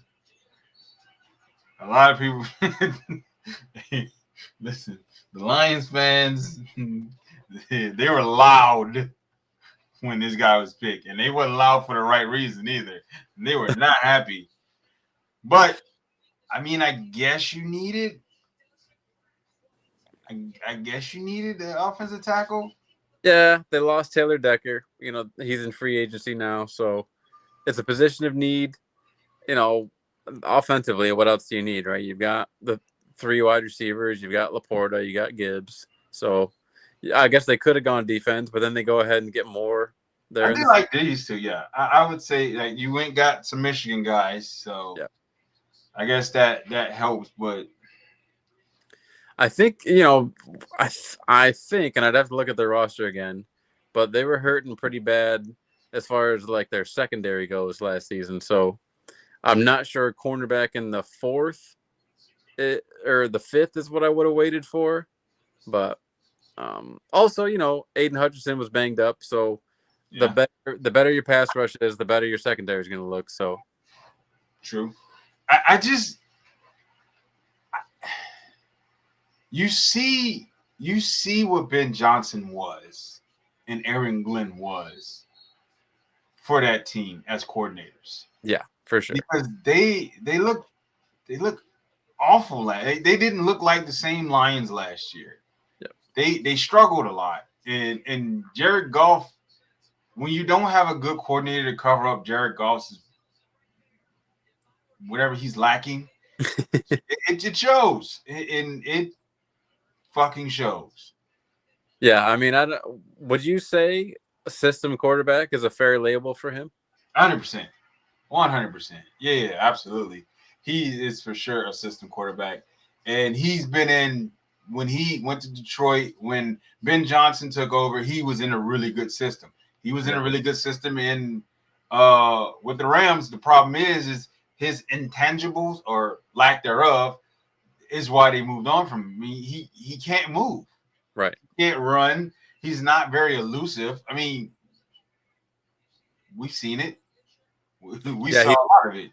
He's not a guy that makes a play after the play, and that's once the play breaks, it's over. Like it's either he's throwing the bitch into the stands or he's taking a really dumb sack. Yeah. So, all right, I'm gonna skip them because I don't want to talk about them. Oh, come on now, real quick. Anyway, Tyson's a great pick. I like the pick. I did. I that's the point. This is why I didn't want to talk about them. I like the pick. The problem is they believe Tyler Shaw is the guy. And you don't. Fuck no. Did you watch him play last year? Fuck no. Did. Fuck no. And then on top of that, you continuously pay Alvin Kamara for whatever fucking reason. I don't know. He's aging. He's old. He's not as good as he used to be. And then Chris Olave is one more concussion away from fucking being retired. I need you to talk up Kamara a little bit more. I'm trying to trade him in our league. I'm not talking up. No. No one is biting. I am not. I'm glad they shouldn't bite. He's only a year older than Saquon. Alvin Kamara is. I don't know why they re-signed him. I get maybe they re-signed him because like out of a nostalgic or out of a loyalty thing, but he has not been very productive these last couple of years. I could be wrong here. I'd have to look it up after the show, but I think, and this is wild to think, with like, you know, Ricky Williams and Deuce McAllister, I think he's like the Saints' all-time leading rusher. He might be. Don't get me wrong. He was good some years ago, right? But not anymore. Like the man, like he's not that guy anymore. Like, and they don't really have a real solid backup behind him. So, well, they brought in Achane or ETN, you know, now known as Travis Achane Jr. But I do love the nickname Rumble-Aya. That's a great nickname. But this I do like again. I did like this. I hated this. Only for one reason is because he was a Georgia player and he's now playing for this fucking team. But these are two good picks. Like this guy, he's going to be a force in the middle of that fucking defense. Yeah. So I do like this. And then obviously my guy Oscar Del, they did this on purpose. No, they did this on purpose. They did this on purpose to fuck with everybody who were Atlanta fans and Georgia fans. I know they did this on purpose. There were other tight ends and defensive tackles y'all could have taken. But no, you bet you want to take two back-to-back Georgia players. That's fine. I'm okay with it. But they are going to get a lot from these two. Like, especially Oscar Del. I don't think we used him to his full potential in Georgia. But obviously he got to play within the system. But yeah, if they use him correctly, they're going to get a lot out of him. He's like Brock Bowers, but not. He's like a step or two down from Brock Bowers. And it's crazy that they only got to be, because even a little bit later, I mean, I've been on Bryce Lance from the jump of this process, and then Lorenzo Styles. I mean, maybe maybe the production or whatever wasn't there, but as far as combine, I mean, he ran a really fast 40. I think he had a great broad jump. So to get him in the, what, the fifth? This shit here, this shit don't make sense. Yeah. But yeah, we just disagree on Shuck. I think Shuck's got a little something. I don't know what the fuck everybody saw last year. They was so high. Here's what I think is gonna happen. They are going to get to see him in his full ensemble, right? And it's not gonna look good. Yeah. And they're probably gonna have another top 10 pick, and they're probably gonna take one of these top guys that are coming out next year. Obviously, I don't think Arch is going to be that guy, but they might get what's his name, Chambliss, or the kid from South Carolina. So I think I don't believe in him. Okay. You just think that Rattler looks so bad that Rattler was garbage. Oh my God, Rattler was. I was chanting to play Rattler. I didn't want to play. I wanted Rattler. Put Rattler back in the game. He's out there with blinders on. He was just throwing that bitch everywhere. Yeah, we'll take that. He reminds me of the kid who was the kid out of Louisville that the Atlanta had for a little bit there. Oh, you're talking about the kid from Cincinnati. You're talking about yes. Fuck. Ritter. Desmond Ritter. Yeah. yeah, that's who you were thinking about. Yeah, that fucking failed experiment. Rattler and Ritter are the same guy. So here we are. I mean, this is one of those. This is a Cowboys draft. They needed all defense, and they went all defense. Right, and they definitely needed this here. I wonder what inspired this. Well, you lose Hendrickson. Well, obviously, but to go back to Texas A&M after the shit you had with the last Texas A&M player, that's a good. What possessed you? Until you just said that. That's a good ass point. What possessed you to go back to Texas A&M? Damn, that's a really good point. I didn't even think about that. But hey, if he was the best player available, so be yep. it. I like Davis. He's a big corner. Can't say that I know. Kobe Young. So here's my thing with this guy. So he didn't play a lot last year because he broke his femur and he missed most of the season, but he did come back and he played a couple games towards the end. He is for sure your red zone guy. He's a big body receiver. He's very good at that jump ball situation. Yeah. My question is how is he going to get on the field? That's going to be my question. Because you got Chase and you have what's the other kid's name? Higgins. And then what's that your favorite receiver that plays for them? Yoshivas. Yes. So he might not get to see the field that often. Barring any injuries. Yoshivas in Dynasty. I need to make a trade for him. So if he shows out in preseason and training camp and all that, I think he might be able to find his way onto the roster. But he might be able to beat Yoshivas out. Right. I guess that's what they're hoping for.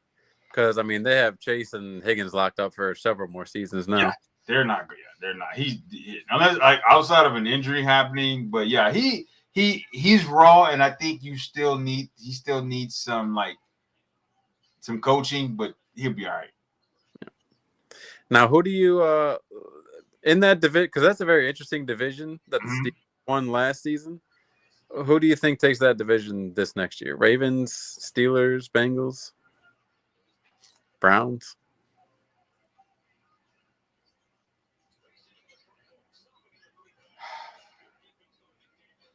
Because obviously Dexter Lawrence. I want to see Cleveland. I want to say Cleveland. I want to say Cleveland. They're the better team put together. Because if they didn't have a quarterback issue, I would probably throw Cleveland's name in there as a possible. But now, is that just because you don't believe at all that the Bengals can get it together on defense? Fuck no. No, absolutely not. They've had you've had time to do that. I think someone's getting fired. Now, and you don't. What is it about Lamar and the Ravens that turns you off? Is it losing the coach? Same shit every year. Yeah. Same shit every year. It's the same shit every year. Yeah, you have a new head coach, but it's the same shit every year with y'all. Now, Todd Monken obviously got to show that he can be a head coach in this league, but it's the same shit with Lamar and that team. You on fucking paper. If you're telling me, because I was hyped for this shit when they signed Derrick Henry. Yeah. I was like, holy shit. You on paper, you tell me I have Lamar Jackson, Derrick Henry, Zay Flowers. Still, with this Andrews. He's all right, but he used to be. But he's still one of the better tight ends in the league. But if you tell me I have those three playmakers, yeah, and I can't win and I'm struggling to win games, right? Because the running back don't know how to hold on to the fucking ball in clutch times. You got another one who in the playoff game wants to dive and fumbles the fucking ball at the 1 yard line. You fucking kidding me? And then you got a quarterback, Mr. MVP, who fucking disappears when it matters the most. What are we talking about? And talk about the Bengals having a bad defense, but the Ravens were uncharacteristically bad. They were horrible last year. Yeah. They were no better than the Bengals. So, me personally, I think because you're looking at it like this. The Browns has a new head coach. Ravens have a new head coach. The Steelers have a new head coach. The only one with a consistent head coach is the Bengals. Yeah. And with Pittsburgh has a quarterback issue. Cleveland has a quarterback issue. Right now, Baltimore has a quarterback issue. The only steady team is Cincinnati. I don't trust Cincinnati, though. That's the funny thing. Cincinnati, that head coach has been there for a while. I can't think his name right now, but he's been there for a while. Taylor. Yeah. So Zach Taylor's been there for some time, and Joe Burrow can't stay healthy. So, yeah, I don't. If I had to put money on it, it's to be a toss-up. I would pick Cleveland out of all that. Okay. I would pick Cleveland because it's the same shit every year, man. Yeah.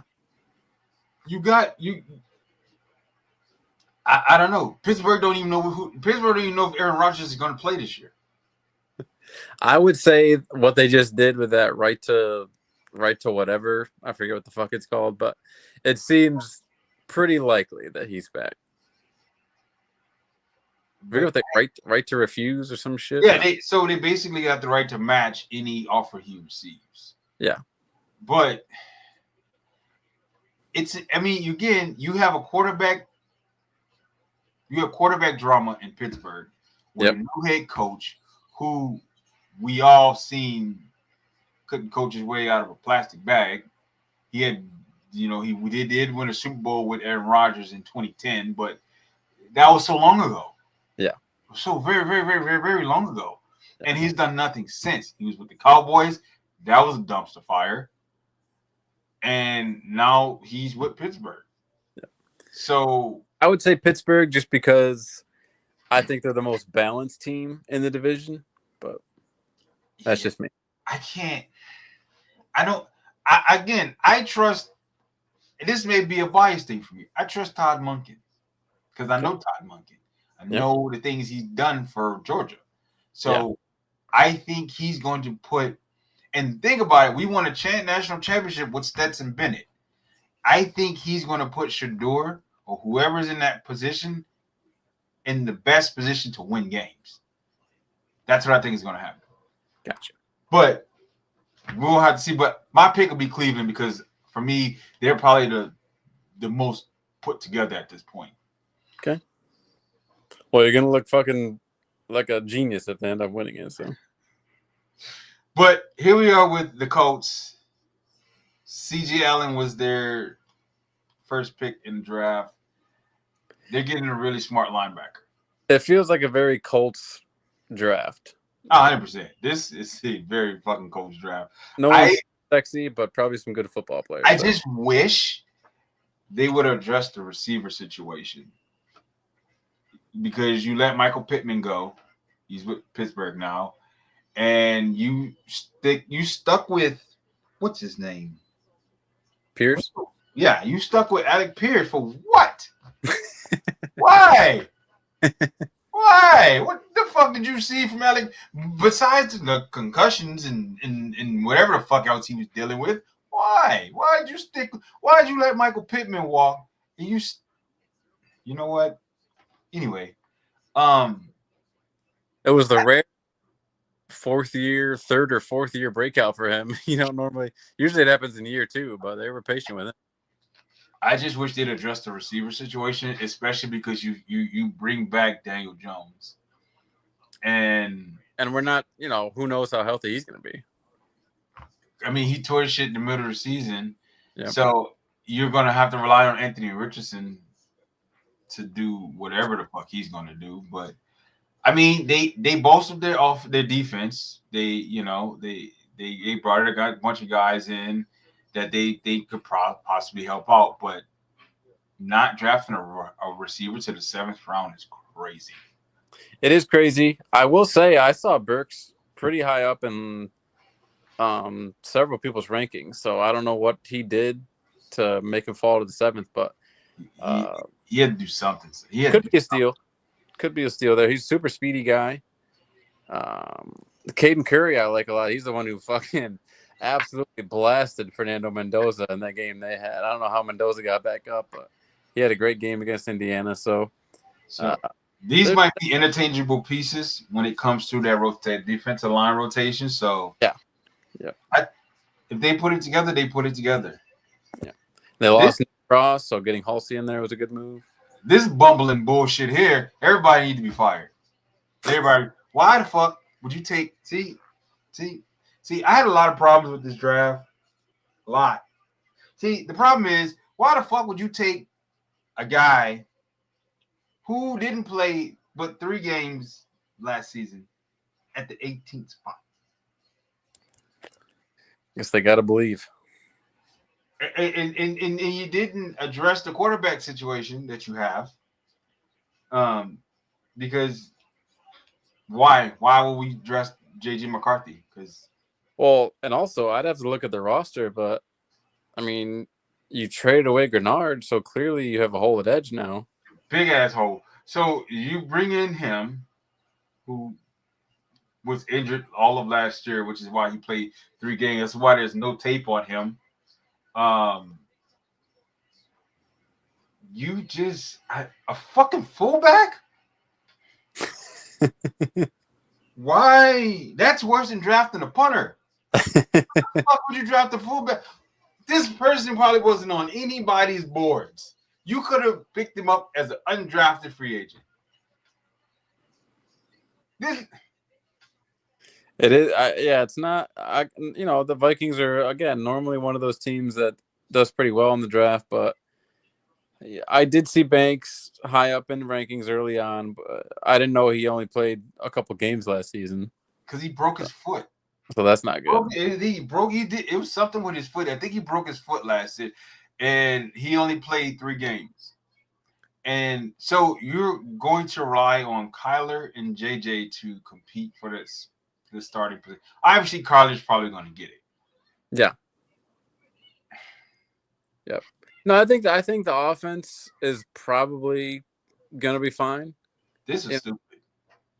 But losing Grenard, you probably have one more season of Harrison Smith, so it is interesting they didn't go safety. Harrison Smith is still playing football. He has yet to retire. I know, it's crazy. Harrison Smith needs to go. He needs to go. It's time for him to pack it up. I don't remember their draft. I don't. I vaguely remember Sonny Styles being mentioned. I don't remember their draft. Their draft. See, these are one of those drafts that are just like completely and utterly just like forgettable. They were just. I disagree. It's very forgettable, and I think when you have a forgettable draft, a B- is not a good grade. But that's just me. Yeah, I do disagree a little bit. I think they got a great athlete there. I didn't know. See, my knock on Sonny, I thought he was lighter. I looked it up, and the dude is 240, at least 240 pounds. So to run as fast as he can run at that size is pretty goddamn impressive. So he's Bobby Wagner's replacement. Yeah. Because they needed to be young at that position. Yep. And they brought in Leo Chenal from Kansas City. They still have Frankie Louvu. So it's a decent linebacker rotation there. Williams is going to be the slot guy. He's been the slot guy in Clemson his whole career. So when they inevitably trade for Brandon Ayuk, which God knows why they're still going to do that, that'll be their three. Those will be their three receivers with Scary Terry, Ayuk, and Williams.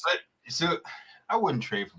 So you just signed a 30-year-old receiver, and Terry. What's his name? Terry McLaurin. Terry McLaurin. Yep. And you anticipate on trading for Brandon Ayuk, who coming off a torn ACL or whatever the fuck he had. Yeah. Yeah, you know what? Youth is always good.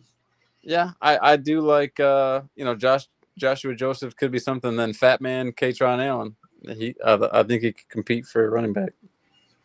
We're gonna see. This is another forgettable draft. There was a lot of forgettable drafts, which don't require a B grade, but that's just me. I know this is super nice. They addressed the biggest issue right here in guards spots, which was they needed to do. Yep. I think, me personally, I think you probably could have went receiver a little earlier, but Caden McDonald's probably the best player available at this point in time, so help out your defense a little bit, which is good. I mean, so the fun fact about him is he was the last person out of the green room. Wow. So if he came back day 2, and he was the last one in the green room. So I feel like that's dedication there. Like that's like but he's solid. They're getting a solid player here. Yeah, I mean, I saw him, top ranked D tackle. So to get him at round 2 and add him to a defense that was already like one of the best in the league last season. Yeah, you got something there. But all in all, this was a solid B minus, a little high, but solid draft. Nothing to go crazy about.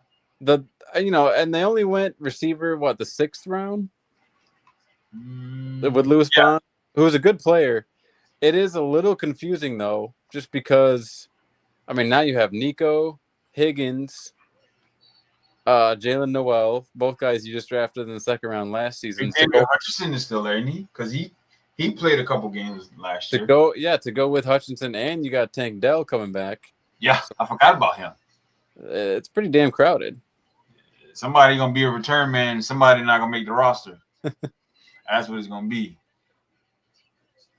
And talk about a guy in fantasy who you could jump on the wagon this year. David Montgomery. Oh yeah, he's with the Texans. That might be. I have him. I do have him. You have him. You traded Alec Pierce for him. I sure did. Yeah. That's what you're supposed to do. Get rid of the lower ranked receiver, not the top one. But I don't have any thoughts on this. I thought this was cool. This right here, I thought this was a cool moment for him. It is very cool. He's not going to amount to much, but I thought this was a cool moment for him. Yeah, I don't know what happens. I think people just love a good story because all of a sudden in fantasy, people are like, "Should I take this guy?" It's like, no, he's not going to make he practice squad at best. Fantasy. He's not even gonna beat out fucking Caleb Johnson, let alone Jalen Warren and Rico Dowdle. Yeah, what the fuck are we talking about? Even if he plays receiver, what, he's going to be better than DK and Michael Pittman and Jeremy? This is a great story. It was a cool moment for him. They gave him a lot of airtime, and I liked it. Hometown kid, played for Navy. I liked it. But that's about the part. That's the end of his story. Yes. Great story. Might be a good special teamer. That's the best you can hope for. He's not gonna make special teams. He might make it. He might make it out of the first round of cuts. Might make it. I don't. You're a white running back. Okay, there's not Yep. there's not a lot of very successful white running backs except for one, and he made a fiberglass. It's a rare So breed. who? It's a rare breed. Yeah, an extreme rare breed. And that one, the one I'm speaking of, is made of fiberglass. So you're not gonna do it. Sorry, but it was a cool moment for him, and he got his airtime. He is probably not going to pan out to anything, but hey, I still don't think he's going to be. Yeah, he's not going to make special teams. I really like their first two picks. Obviously, Jeremy was more of a consolation prize because they wanted Mekhi Lemon, but getting getting Drew Aller is really confusing when you're making such a push to bring Rodgers back, and you drafted Will Howard last year, and you still have Rudolph. I don't God. This is what I mean by a quarterback room. This is what I mean by quarterback drama. Like, you got all these fucking quarterbacks, and Aaron Rodgers hasn't committed to you yet. And then you bring in Drew Aller, and now you got a bunch of shit going on. But again, here's what I'm looking at this point. So you lose Mekhi Lemon. You're like, fuck, we're stuck. So what do we do now? Then you'll get this fucking offensive lineman from Arizona State. And then in the second round, you got a stuck. So Jeremy Bernard is not a second round guy. Now tell me, you tell me about Everett, because he's a pretty good DB, right? Dylan Everett is a great DB. Yeah. But he has a tendency to get beat a lot. Like, he's good when he's in position, but there are times where he'll be out of position and he'll get his ass. You'll be like, what the fuck are you doing? But they got a solid guy. They gonna have a solid guy at corner. I know everyone loves Jennings Dunker's mullet, so that's the story with him. Yeah, he's aggressive and he's going to put it. He's gonna be there. But 1-on-1, you go ahead and put 6 on the board. I saw enough of that last year. 1-on-1, just put 6 on the board. No safety help, put 6 on the board. Kind of like Lassiter, or was Lassiter a little bit better? Nah, no. Come on, Lassiter. You saw what he did for the Texans. No, he's not the same guy. Gotcha. Dylan Everett is a good corner. He's a good DB. But if you put him in a 1-on-1 situation, he is getting cooked. I'm just got to be honest with you. He is going to get cooked. So, but solid draft. Cool story for this kid. Not going to pan out to nothing, but, I don't even want to talk about this. This shit here is between the cheating scandal and this is your typical New England draft. It really is, yeah. This is what they do. They don't make any major splashes. They don't make anything special. Nothing stands out.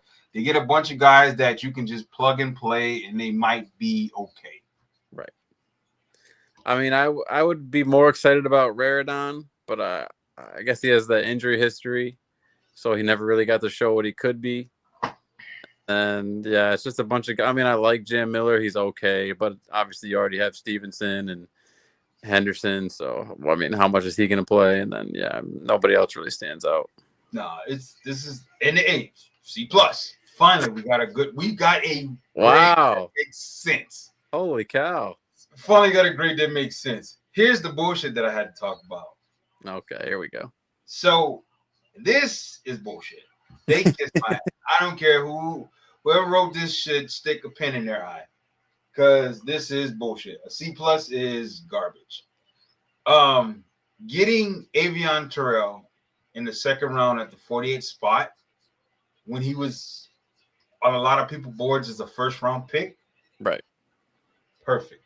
Pairing him up with his brother in the same position on the same team. you can't write this. It's so cool. Yeah, you can't. They literally had the exact same path from high school to college to now the pros, and I like it. I'm glad we were able to get him. I'm glad we made the decision to get him. Yeah. But we needed a number 2, so this was a necessity. This wasn't a reach. This wasn't like, oh my god, why did they take him? We didn't have a number 2. The number 2 corner was the problem we had last year. Mm-hmm. And we addressed that with Avion Terrell. Now, is he going to be day one? I'm hoping so.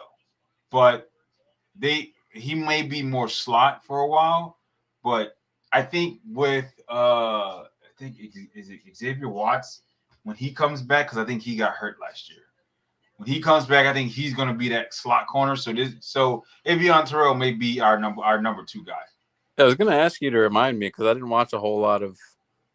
I didn't get to see a whole lot of Watts last season, but he was pretty good when he played, right? Yeah, I think he had a concussion. Something took him out at the end of the season. So he was both of the DBs we took last year were good. Yeah. So I think this was perfect. This was perfect. You couldn't have planned this shit any better. Again, I was a little nervous when the second round started because I was like, fuck, somebody's going to be a dick and take him, and we're not going to get it. But thankfully, no one took him, and we were able to get him. This right here was also a potential first round, a first day guy, and we got him here. He's a great playmaker. His route running ability is spectacular. Problem is, we didn't use him a lot in Georgia. We didn't use him in that aspect as far as like running routes. He was more of our end around guy, jet sweep, screen, bubble screen guy. Take it and go.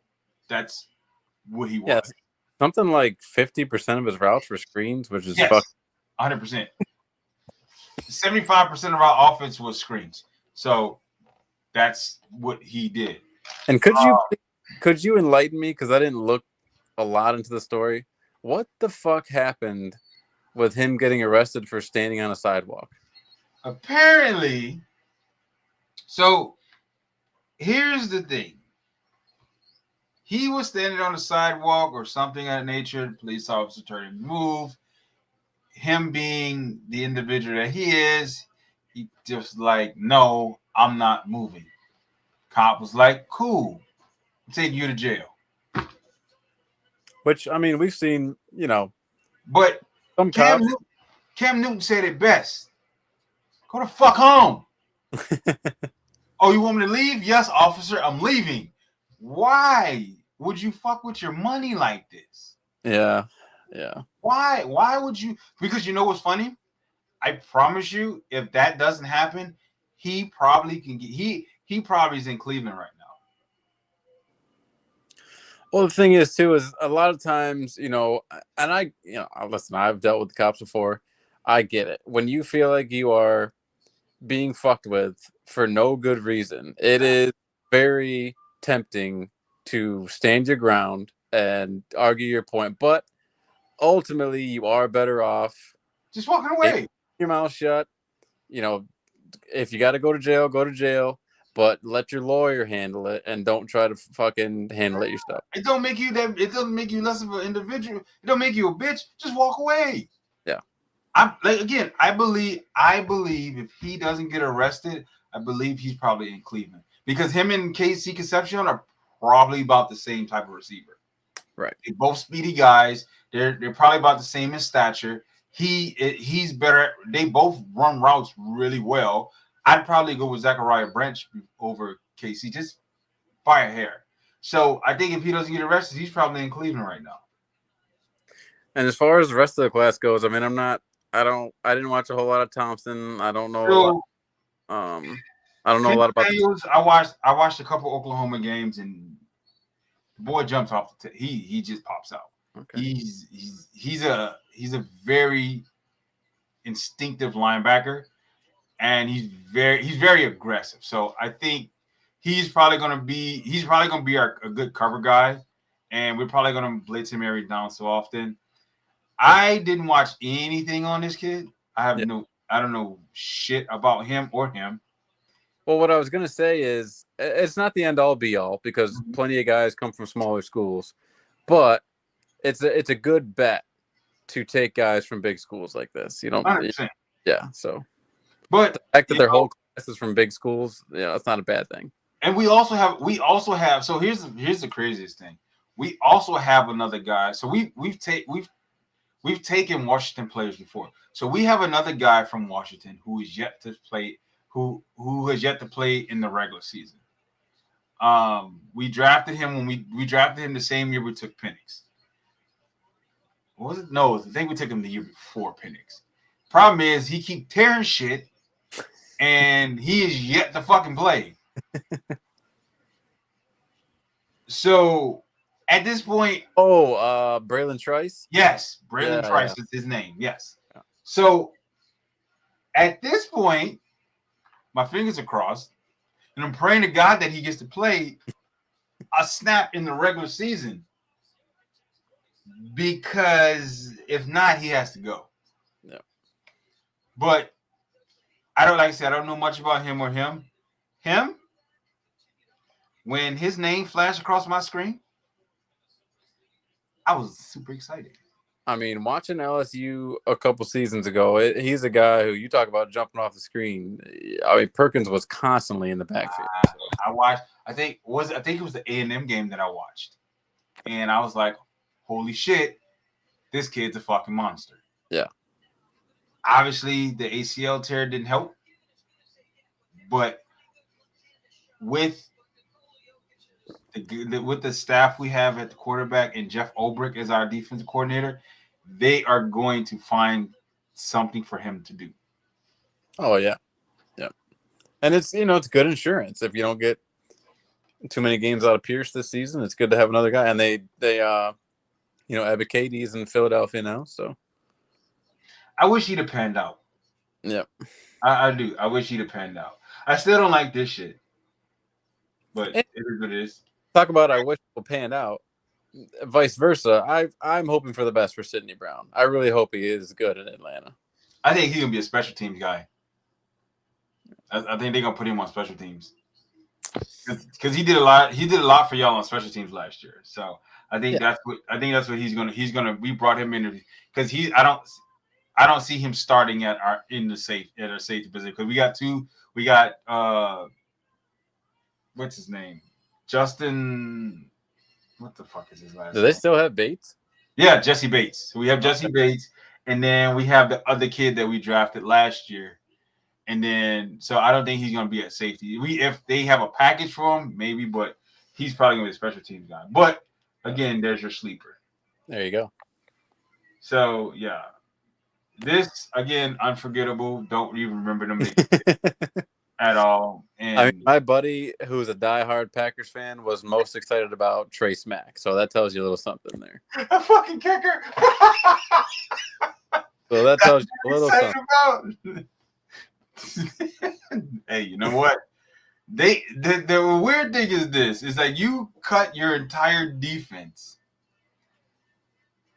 and you didn't even have a first-round draft pick. I know. So Micah Parsons is a huge part of that, right? He's a big difference. So, but hey, hopefully he continues to be a difference maker and stays healthy. Here, another one. I don't know. Another unforgettable draft. It was like they put the blindfold on and it was like, we're just going to throw something out there and see what sticks.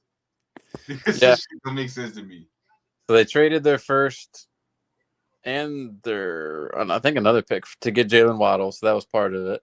Which is dumb. I'm not familiar with their first pick. I know Jonah Coleman could be a beast of a running back, but he's going to be competing with Dobbins and RJ Harvey. So kind of insurance for when Dobbins goes. Yeah. He definitely going to be insurance for when Dobbins go down because Dobbins is most definitely going to go down. Yeah. But yeah, this shit is just another piss poor draft. Like just a bunch of guys that they just grab shit at that point. Buffalo did the same thing. And I guess Bo Nix just had like a a follow up to clean up his ankle surgery. So hopefully, I mean, Jesus, that's going to be huge if he's not ready to go. You should have addressed that situation. You could have addressed that shit somewhere up in here. But then this guy,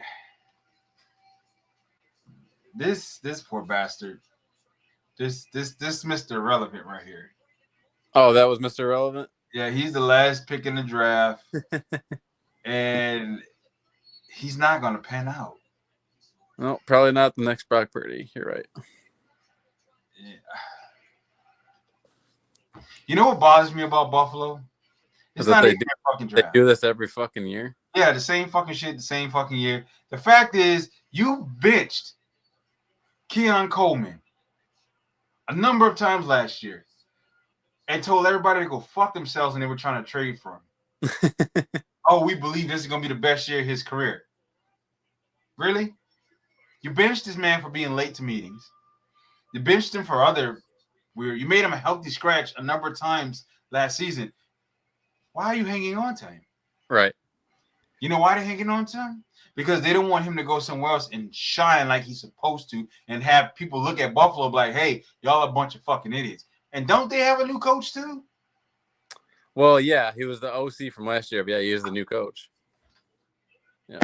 And also, on top of all that, like, the owner publicly blasted this kid and said that the GM was like forced to make the pick or whatever. You publicly humiliated me. And then when people want to draft me, you're like, nah, y'all cool. We cool on that. We keeping him because we believe he's gonna have a good season next year. Get the man. And then they building a brand new stadium for whatever fucking reason. Fucking. So I mean, I guess out of that class, Skylar Bell had a lot of production at UConn, so you know Coleman's going to be competing with him because it's going to be DJ Moore, it's going to be Khalil Shakir, so it's going to be a competition between Bell and Coleman. So you're gonna keep him on the bench and not, you know what? Fuck Buffalo. Here these guys go. Man, this here. And I meant to address this with the Kansas City, but I didn't need to. I'm gonna address this shit now. Never in the history of the NFL has an MVP of the Super Bowl not been on the team the following fucking year. It's pretty wild. It's pretty wild. And as someone who, I'll reference fantasy again, as someone who has both Ken Walker and Zach Charbonnet, I mean, I was riding high. Because now these two fuckers who canceled each other out last year, essentially, every time had their own path to relevance going on. And then the Seahawks go and just crush my dreams of Charbonnet being the feature back this year. And it is what it is. He's going to miss half the season. And then by the time he comes back, this motherfucker will probably already have established himself. This pissed me off with Seattle. Why the fuck did you not re-sign this man? He's the reason he carried you bitches through the playoffs. He carried you bitches through the Super Bowl. And you was like, we can find better. And you will get this shit. I know. The number 2 running back from Notre Dame. You couldn't even get the number 1 pick. You couldn't get the number 1 running back from. You got this shit. You deserve whatever the fuck you get. It was the right pick. They obviously had a need, so they took the guy. I really like Bud Clark. I think he's going to be good for them. Other than that, can't say I'm too familiar with the rest of their class, but no, it is that they're going to run it back. Now, do you think this is what do you think about their second wide receiver position? Do you think they just kind of run it back with Cooper Kupp at 2? Do you think this is Torrey Horton's year to overtake him? Rashid Shaheed kind of seems like he's pigeonholed into the third receiver. Rashid Shaheed is a one-trick pony. Yeah. Rashid Shaheed he's your jet sweep end around deep ball guy. He's not a Cooper Kupp. Although, Cooper Kupp is getting old. If he can still play at a decent level, yeah. But I think if you have an opportunity to overtake Cooper Kupp, you need to do your best to make sure you get that job done. Yeah. Because I mean, selfishly, because I know Darnold, obviously, Super Bowl winning quarterback now, but I selfishly really want to see what Jalen Milroe has. we're going to see that in the preseason. I like this pick. Wow. A lot of people were like confused. Wow. Dude, this is what I love about doing a show with you. You never cease to surprise me. I like this pick. Here's why I like this pick. Because you need a guy that you need a youth and you need speed. You didn't have neither last year. You didn't have either last year. Okay? Besides the injuries, you had injuries. Juwan Jennings wasn't doing much for you. Ricky Pearsall, I think still feeling the effects of the gunshot. Ricky Pearsall, I mean, if he's like a New York terrorist attack. He's played 9 and 11 games.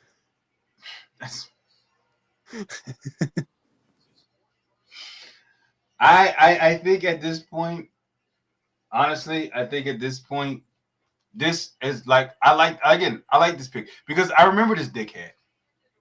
I remember him because he caught a slant and boat raced the shit out of my defense to the end zone. When I say boat raced, I mean he boat raced the shit out of us. Like we had no chance of catching him. So that's why I like this pick for him. And it gives Brock Purdy a big target because he's a big guy and he got speed on him. So it's going to give him a fairly good target to throw to. Yep. Ricky Pearsall is going to have to figure it out. He's going to have to step up and he's going to have to play because they don't have a whole lot. They only took one receiver. Everything else was they were just like, let's see what we can get. Yep. So he could easily, I mean, if Pearsall isn't going out, he could easily take over his spot. 100%. I mean, who's the number one? Who's going? Because I mean, George Kittle's talking about week 1, dude. You tear your fucking Achilles late in the season. I don't see that happening. Yeah. Well, right now it's Mike Evans. Mike Evans. Oh, that's right. They got Mike Evans. Yeah. Oh yeah. He's gonna fit right in. Yeah. That you got him and Mike Evans. Oh yeah. You're gonna fuck a problem on your hands. Ricky Pearsall in the slot, you'd be all right. I just don't. So obviously, they've been one of the more successful teams in the league, but it's been spotty. Like they need a new medical team.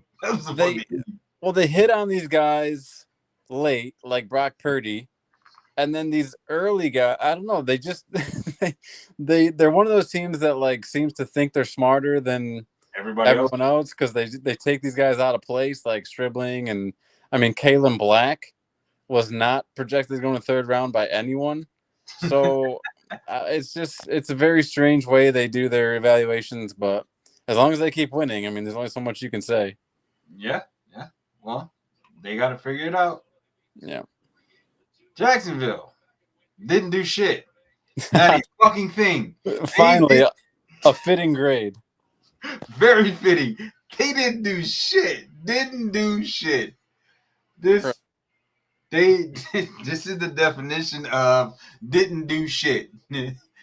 What the fuck, man? Now, granted, the older I get, the less I know about these drafts, and I'll admit that. I used to know a lot more about draft classes than I know today, but I can't recognize I watched a couple A&M games. A single name on this fucking list.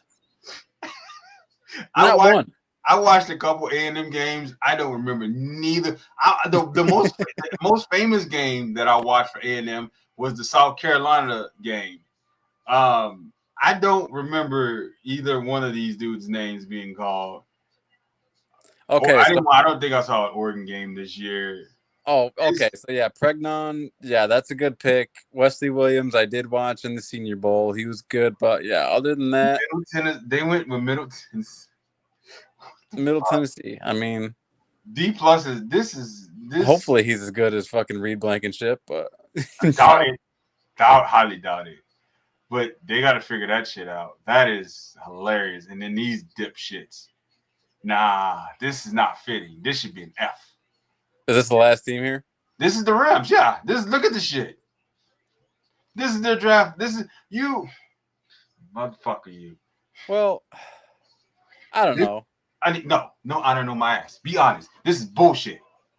No, I agree with you that the first pick, but I like Max Clare a lot. It's just weird to throw him in with 3 other tight ends you got. But I told you, because Higbee has a problem of staying healthy. Yes, he does, and Davis Allen and Parkinson, I believe, are on their last contract years. So next year they're going to need a tight end. Yeah. CJ Daniels, I'm only familiar with because of that like amazing one-handed catch he made in the Notre Dame game. So maybe he's good. And then I like Tim Keenan lasting in the 7th is pretty surprising to me. This is disrespectful. This is a dumbass. This was terrible. This right here, you could have traded this pick away.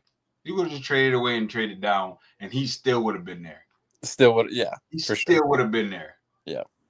Like, no, he still would have been there. I agree. This walking with the 2026 NFL draft. And I'm not so sure. Obviously, he went look. This is going to sound crazy because he went so much higher than the player I'm about to bring up. I don't know that he gives you a different skill set than Stetson Bennett. He doesn't. He's just taller. He's fucking taller. Stetson Bennett can do the same shit he does. Stetson Bennett is very accurate. He has a good arm. He's just small. Yep. That's it. But he's mobile. This fuckstick's not. He's at best average and mobile. Why did you take him? Did you? Well, he's taller. Okay. And you took him at number 30. Right. Oh my God, he took him at number 13. And he didn't do anything combine-wise. Nothing. 13 for a team that was so close to the Super Bowl.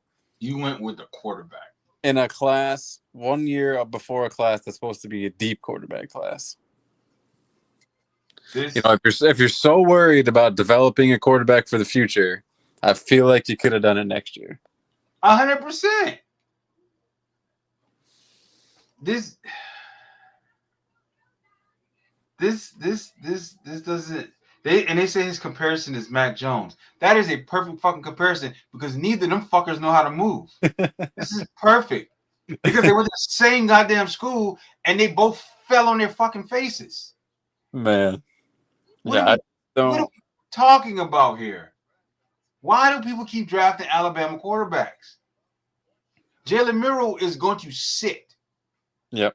He will never see the field unless something tragic happens. Yeah. Alabama quarterbacks, I mean, look at Tua. Tua brain cells, he has 2 or 3 brain cells left. And we are hopefully going to get to use at least half of that. I would have liked to have seen them, and it would have cost them a lot less than the 13th pick. I would have liked to have seen them trade for someone like Anthony Richardson or even Will Levis. You know, someone who hasn't proved it yet, but has the tools to develop. It would have made more fucking sense to do that than to do this. Yep. You took this dipstick to sit on the bench for 3 years? I know. You're not going to tell me if Stafford's playing at a high level, you're going to bench him next year or the year after. No. This irritates me. Now, if you don't win a Super Bowl and Devontae decides to hang it up, which is very possible, but you're so late in next year's draft that you don't get like, you know, a Jared or whoever the top, then you're just gonna. It's just gonna look so. We're gonna look back on this draft and say, "What a fool you were for not taking Mekhi Lemon." You're cooked. Yeah. You are fucking cooked. because I hate this pick so much. There was a lot of picks that I hated in this draft. This was the absolute number one pick that I fucking hated. And I don't understand why they picked this shitbag. Like, again, you pull up a couple he made a couple good throws. Stetson Bennett did the same thing. Drew Also, Aller did the same thing. these guys too. That it makes me think of Mitch Trubisky. You had like 1 year. It's at least Carson Beck has been starting for. Carson Beck at least he has tenure under him from college. Yeah. Drew Aller, he has some. But this dipstick is going to come back to bite them in the ass. I think so. You know how because they have this thing where they like fuck them picks. And you know what? It has panned out for them in previous years. Yep. This pick is not going to pan out because he went to Alabama. And when you're in a high profile school like that where you don't really have to do anything and you're playing with guys like what's his name, Ryan Williams, and guys like what's his name, Jermaine Bernard or something, you get to play with real athletes. Right. He's gonna fall on his face. Yeah, if I had to guess, I think I would agree with you. I would have went anywhere else, everywhere else. Even if you'd have took a guy that was not supposed to be drafted, would have been better than this shit. Yeah, like I said, I was listening to the fantasy footballers today, and they were kind of comparing it to when the Packers took Jordan Love and they still had Aaron Rodgers. They could have taken T. Higgins. And Aaron Rodgers has never had a first-round receiver. And, it's pretty likely that Aaron Rodgers with T. Higgins and whoever else was on that team at the time probably could have won the Super Bowl. I think they still had Devontae Adams at that time. So yeah. you missed out on Mekhi Lemon to take him. Yeah. You know what? Whatever. It is what it is. It's stupid. It's the stupidest fucking pick, and I hope it comes back to bite them in the ass. I hope it comes back because he's gonna have to play in the preseason. Yeah, for sure. He's gonna have to play in the preseason, and you're going to see why people don't draft Alabama quarterbacks. Even though there's been a trend in this league that people keep drafting Alabama quarterbacks. Why do we keep drafting Alabama quarterbacks? I don't fucking know. Mac Jones was I think Mac Jones was the first round draft pick. Why? Because he went to Alabama. I think it was third. Tua, first round draft pick. No, why? No. Who else went to Alabama? AJ McCarron, another one. Well, I think he was a later draft pick though. But again, another one went to Alabama. Where's he at now? Selling fucking insurance somewhere.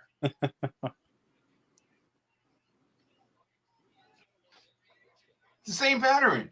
Like, stop taking Alabama quarterbacks. They don't make good quarterbacks. Georgia don't make great quarterbacks. Stafford's probably the best one we've had. Yeah, I got duped by Aaron Murray. I thought he was going to be pretty damn good, but you got duped by who? Aaron Murray. You got duped by Aaron.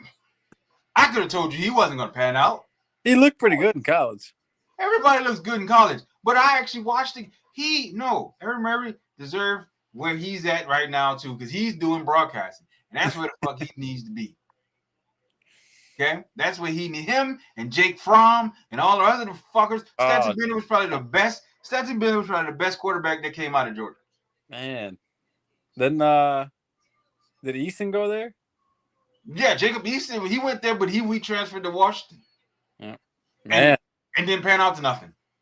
Pulling out some names here. What do you want me to say? DJ Shockley was another one who went to Georgia. And I He's fun to listen to on the radio. He's a good announcer. Right, and that's what he's good for. You saw what his NFL career was like. He was a forever backup.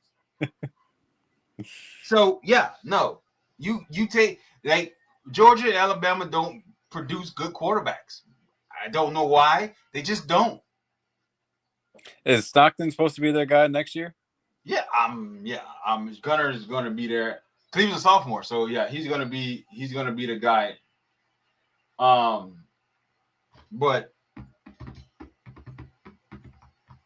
we don't have receivers. That's what we need. We need guys who can go catch the ball. But because of Mike Bobo and his fucking screens all goddamn day, don't nobody want to come play for us. Let me We ask run the ball and throw screens. as a Falcons fan, let's just assume we're going to pretend that Michael Penix is completely healthy. Who do you think starts week 1 in that scenario? Tua. Okay. I'm starting Tua. Okay. Because I need Michael Penix to understand. I need Michael Penix to understand this isn't given to you. This is earned. And he has not played very well. There was a couple good games. The Tampa game was good. There was a couple flashes, but he played bad. There were a lot of bad games. Gotcha. So I like Tua. A lot of people were like, oh, yeah, Tua has brain injuries. I get it. He's probably going to have CTE by the time he retires. But the fucker threw 4 touchdowns against us last year with one eye. So interesting. I think his overall, I think he has a higher ceiling. I think he's more mobile, and I think he can throw the ball better. But I do think Tua's very good in the short game and just making quick decisions. And I think that's what Kevin Stefanski and his groups are going to do. And they're going to put a plan together because I'm pretty sure they're planning for Tua to be the starter. And I hope Tua pans out. We just need him. We just need the year. But a part of me is like, why not tank for Arch? But I don't want another bad season. And also, I've watched enough of him now to where I'm Arch is garbage. Impressed. I just don't think he's this clear-cut Andrew Luck style prospect. Arch is garbage, and nobody wants to tell him this because he's a Nepo baby. Right. Arch is he's a decent runner, and he probably has good arm strength, but he hasn't done enough to be like, oh, we gotta have this guy. Nope. I'm more impressed by fucking Chambliss than I am him. Because at least Chambliss beat Georgia. Yeah. So I don't know. Every time Arch has played Georgia, he has shrunk like bad. It goes horribly wrong for him every year. Every time he's played Georgia, it goes horribly wrong for him. And this isn't the Big 12 days. Texas has plenty of talent. They do. They have a lot of talent, and the problem is he's not his dad. He's not his uncles. Right. He's nothing like his fucking uncles. And it shows. You just look like him. You don't play like him. Just that simple. And it's going to be a very interesting next season for them. Yeah, absolutely. It's really going to be very interesting. But hey, man, you know what? It is what it is. It's not your team, so you don't got to worry about it. That's what I'm hoping. I'm hoping we don't. Somebody's gonna make that decision, and it's gonna be a bad decision, like the Rams made here. This shit. I hope this shit comes back and it burns that whole goddamn stadium out to the ground because this is stupid. This is really stupid. I'll thank him. I'll thank him every night that I go to bed. And Lemon's got Nick Foles number 9, so that's gonna be fun.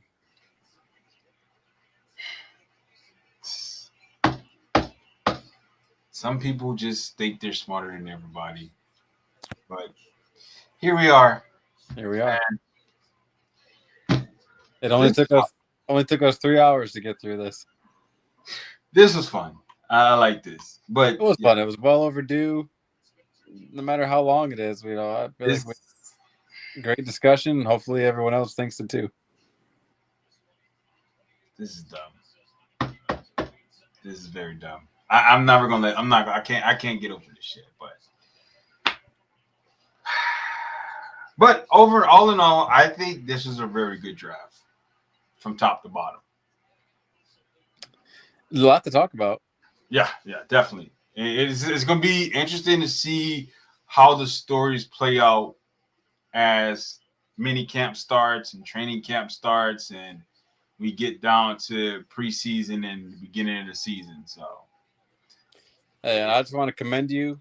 Thank you for taking over the hosting duties tonight and doing pulling up pages and this and that. And you did a fantastic job. We got plenty of visuals, and I appreciate it. oh, of course, sir. This is this is different, but it is what it is. Hopefully, no one's too distracted by the angles I was working with tonight. Doing a Squidward impression. Nah, it'll be all right. We'll make it happen we'll make it happen more often next time. I'm just glad I didn't have to do it from my mobile office, aka the car in a parking lot. Jesus. Turned off the Wi-Fi and good to go here. You turned off the Wi-Fi? Yeah, I'm just running straight on cellular Is data. that bad? Dude, I don't know what it Where is. you living in the woods? How the fuck do you have to turn off the Wi-Fi to get service? That's a hellhole here as far as Wi-Fi. I don't know what it is. What the fuck? Is there a hamster in the router? What the fuck is going on?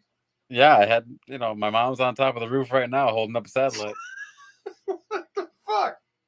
I have to turn the Wi-Fi off to get signal. That is crazy. You never heard that one. That's some crazy shit to hear. I just got 4 bars first time tonight, so that's cool. Dear God. Hey, you know what? It was great service. There was no cutting in and out. We got everything we needed. Thank you, Xfinity.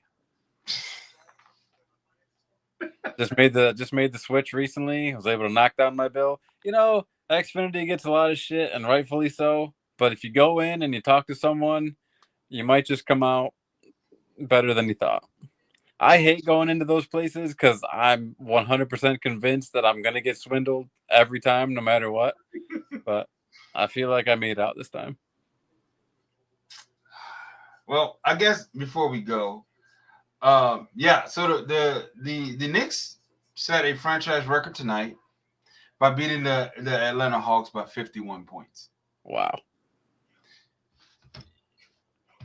Everybody's getting cut come tomorrow. I need everybody to turn in your jerseys, turn in your shoes. Please leave the fucking facility and don't come back. 51 points is crazy. And they're eliminated, right? Yeah. In an elimination game. 51 points in an elimination game. Ugh. You can go to hell.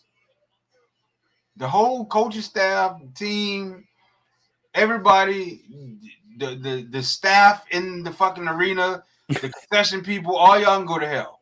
51 points, all y'all can go to hell. I'm happy I'm not a Hawks fan. I'm happy I'm not a Hawks fan. But I know a lot of Hawks fans, and they go to hell. Big boy not having a good time tonight. Oh, there's gonna be a lot of Atlanta rappers that's not gonna be happy.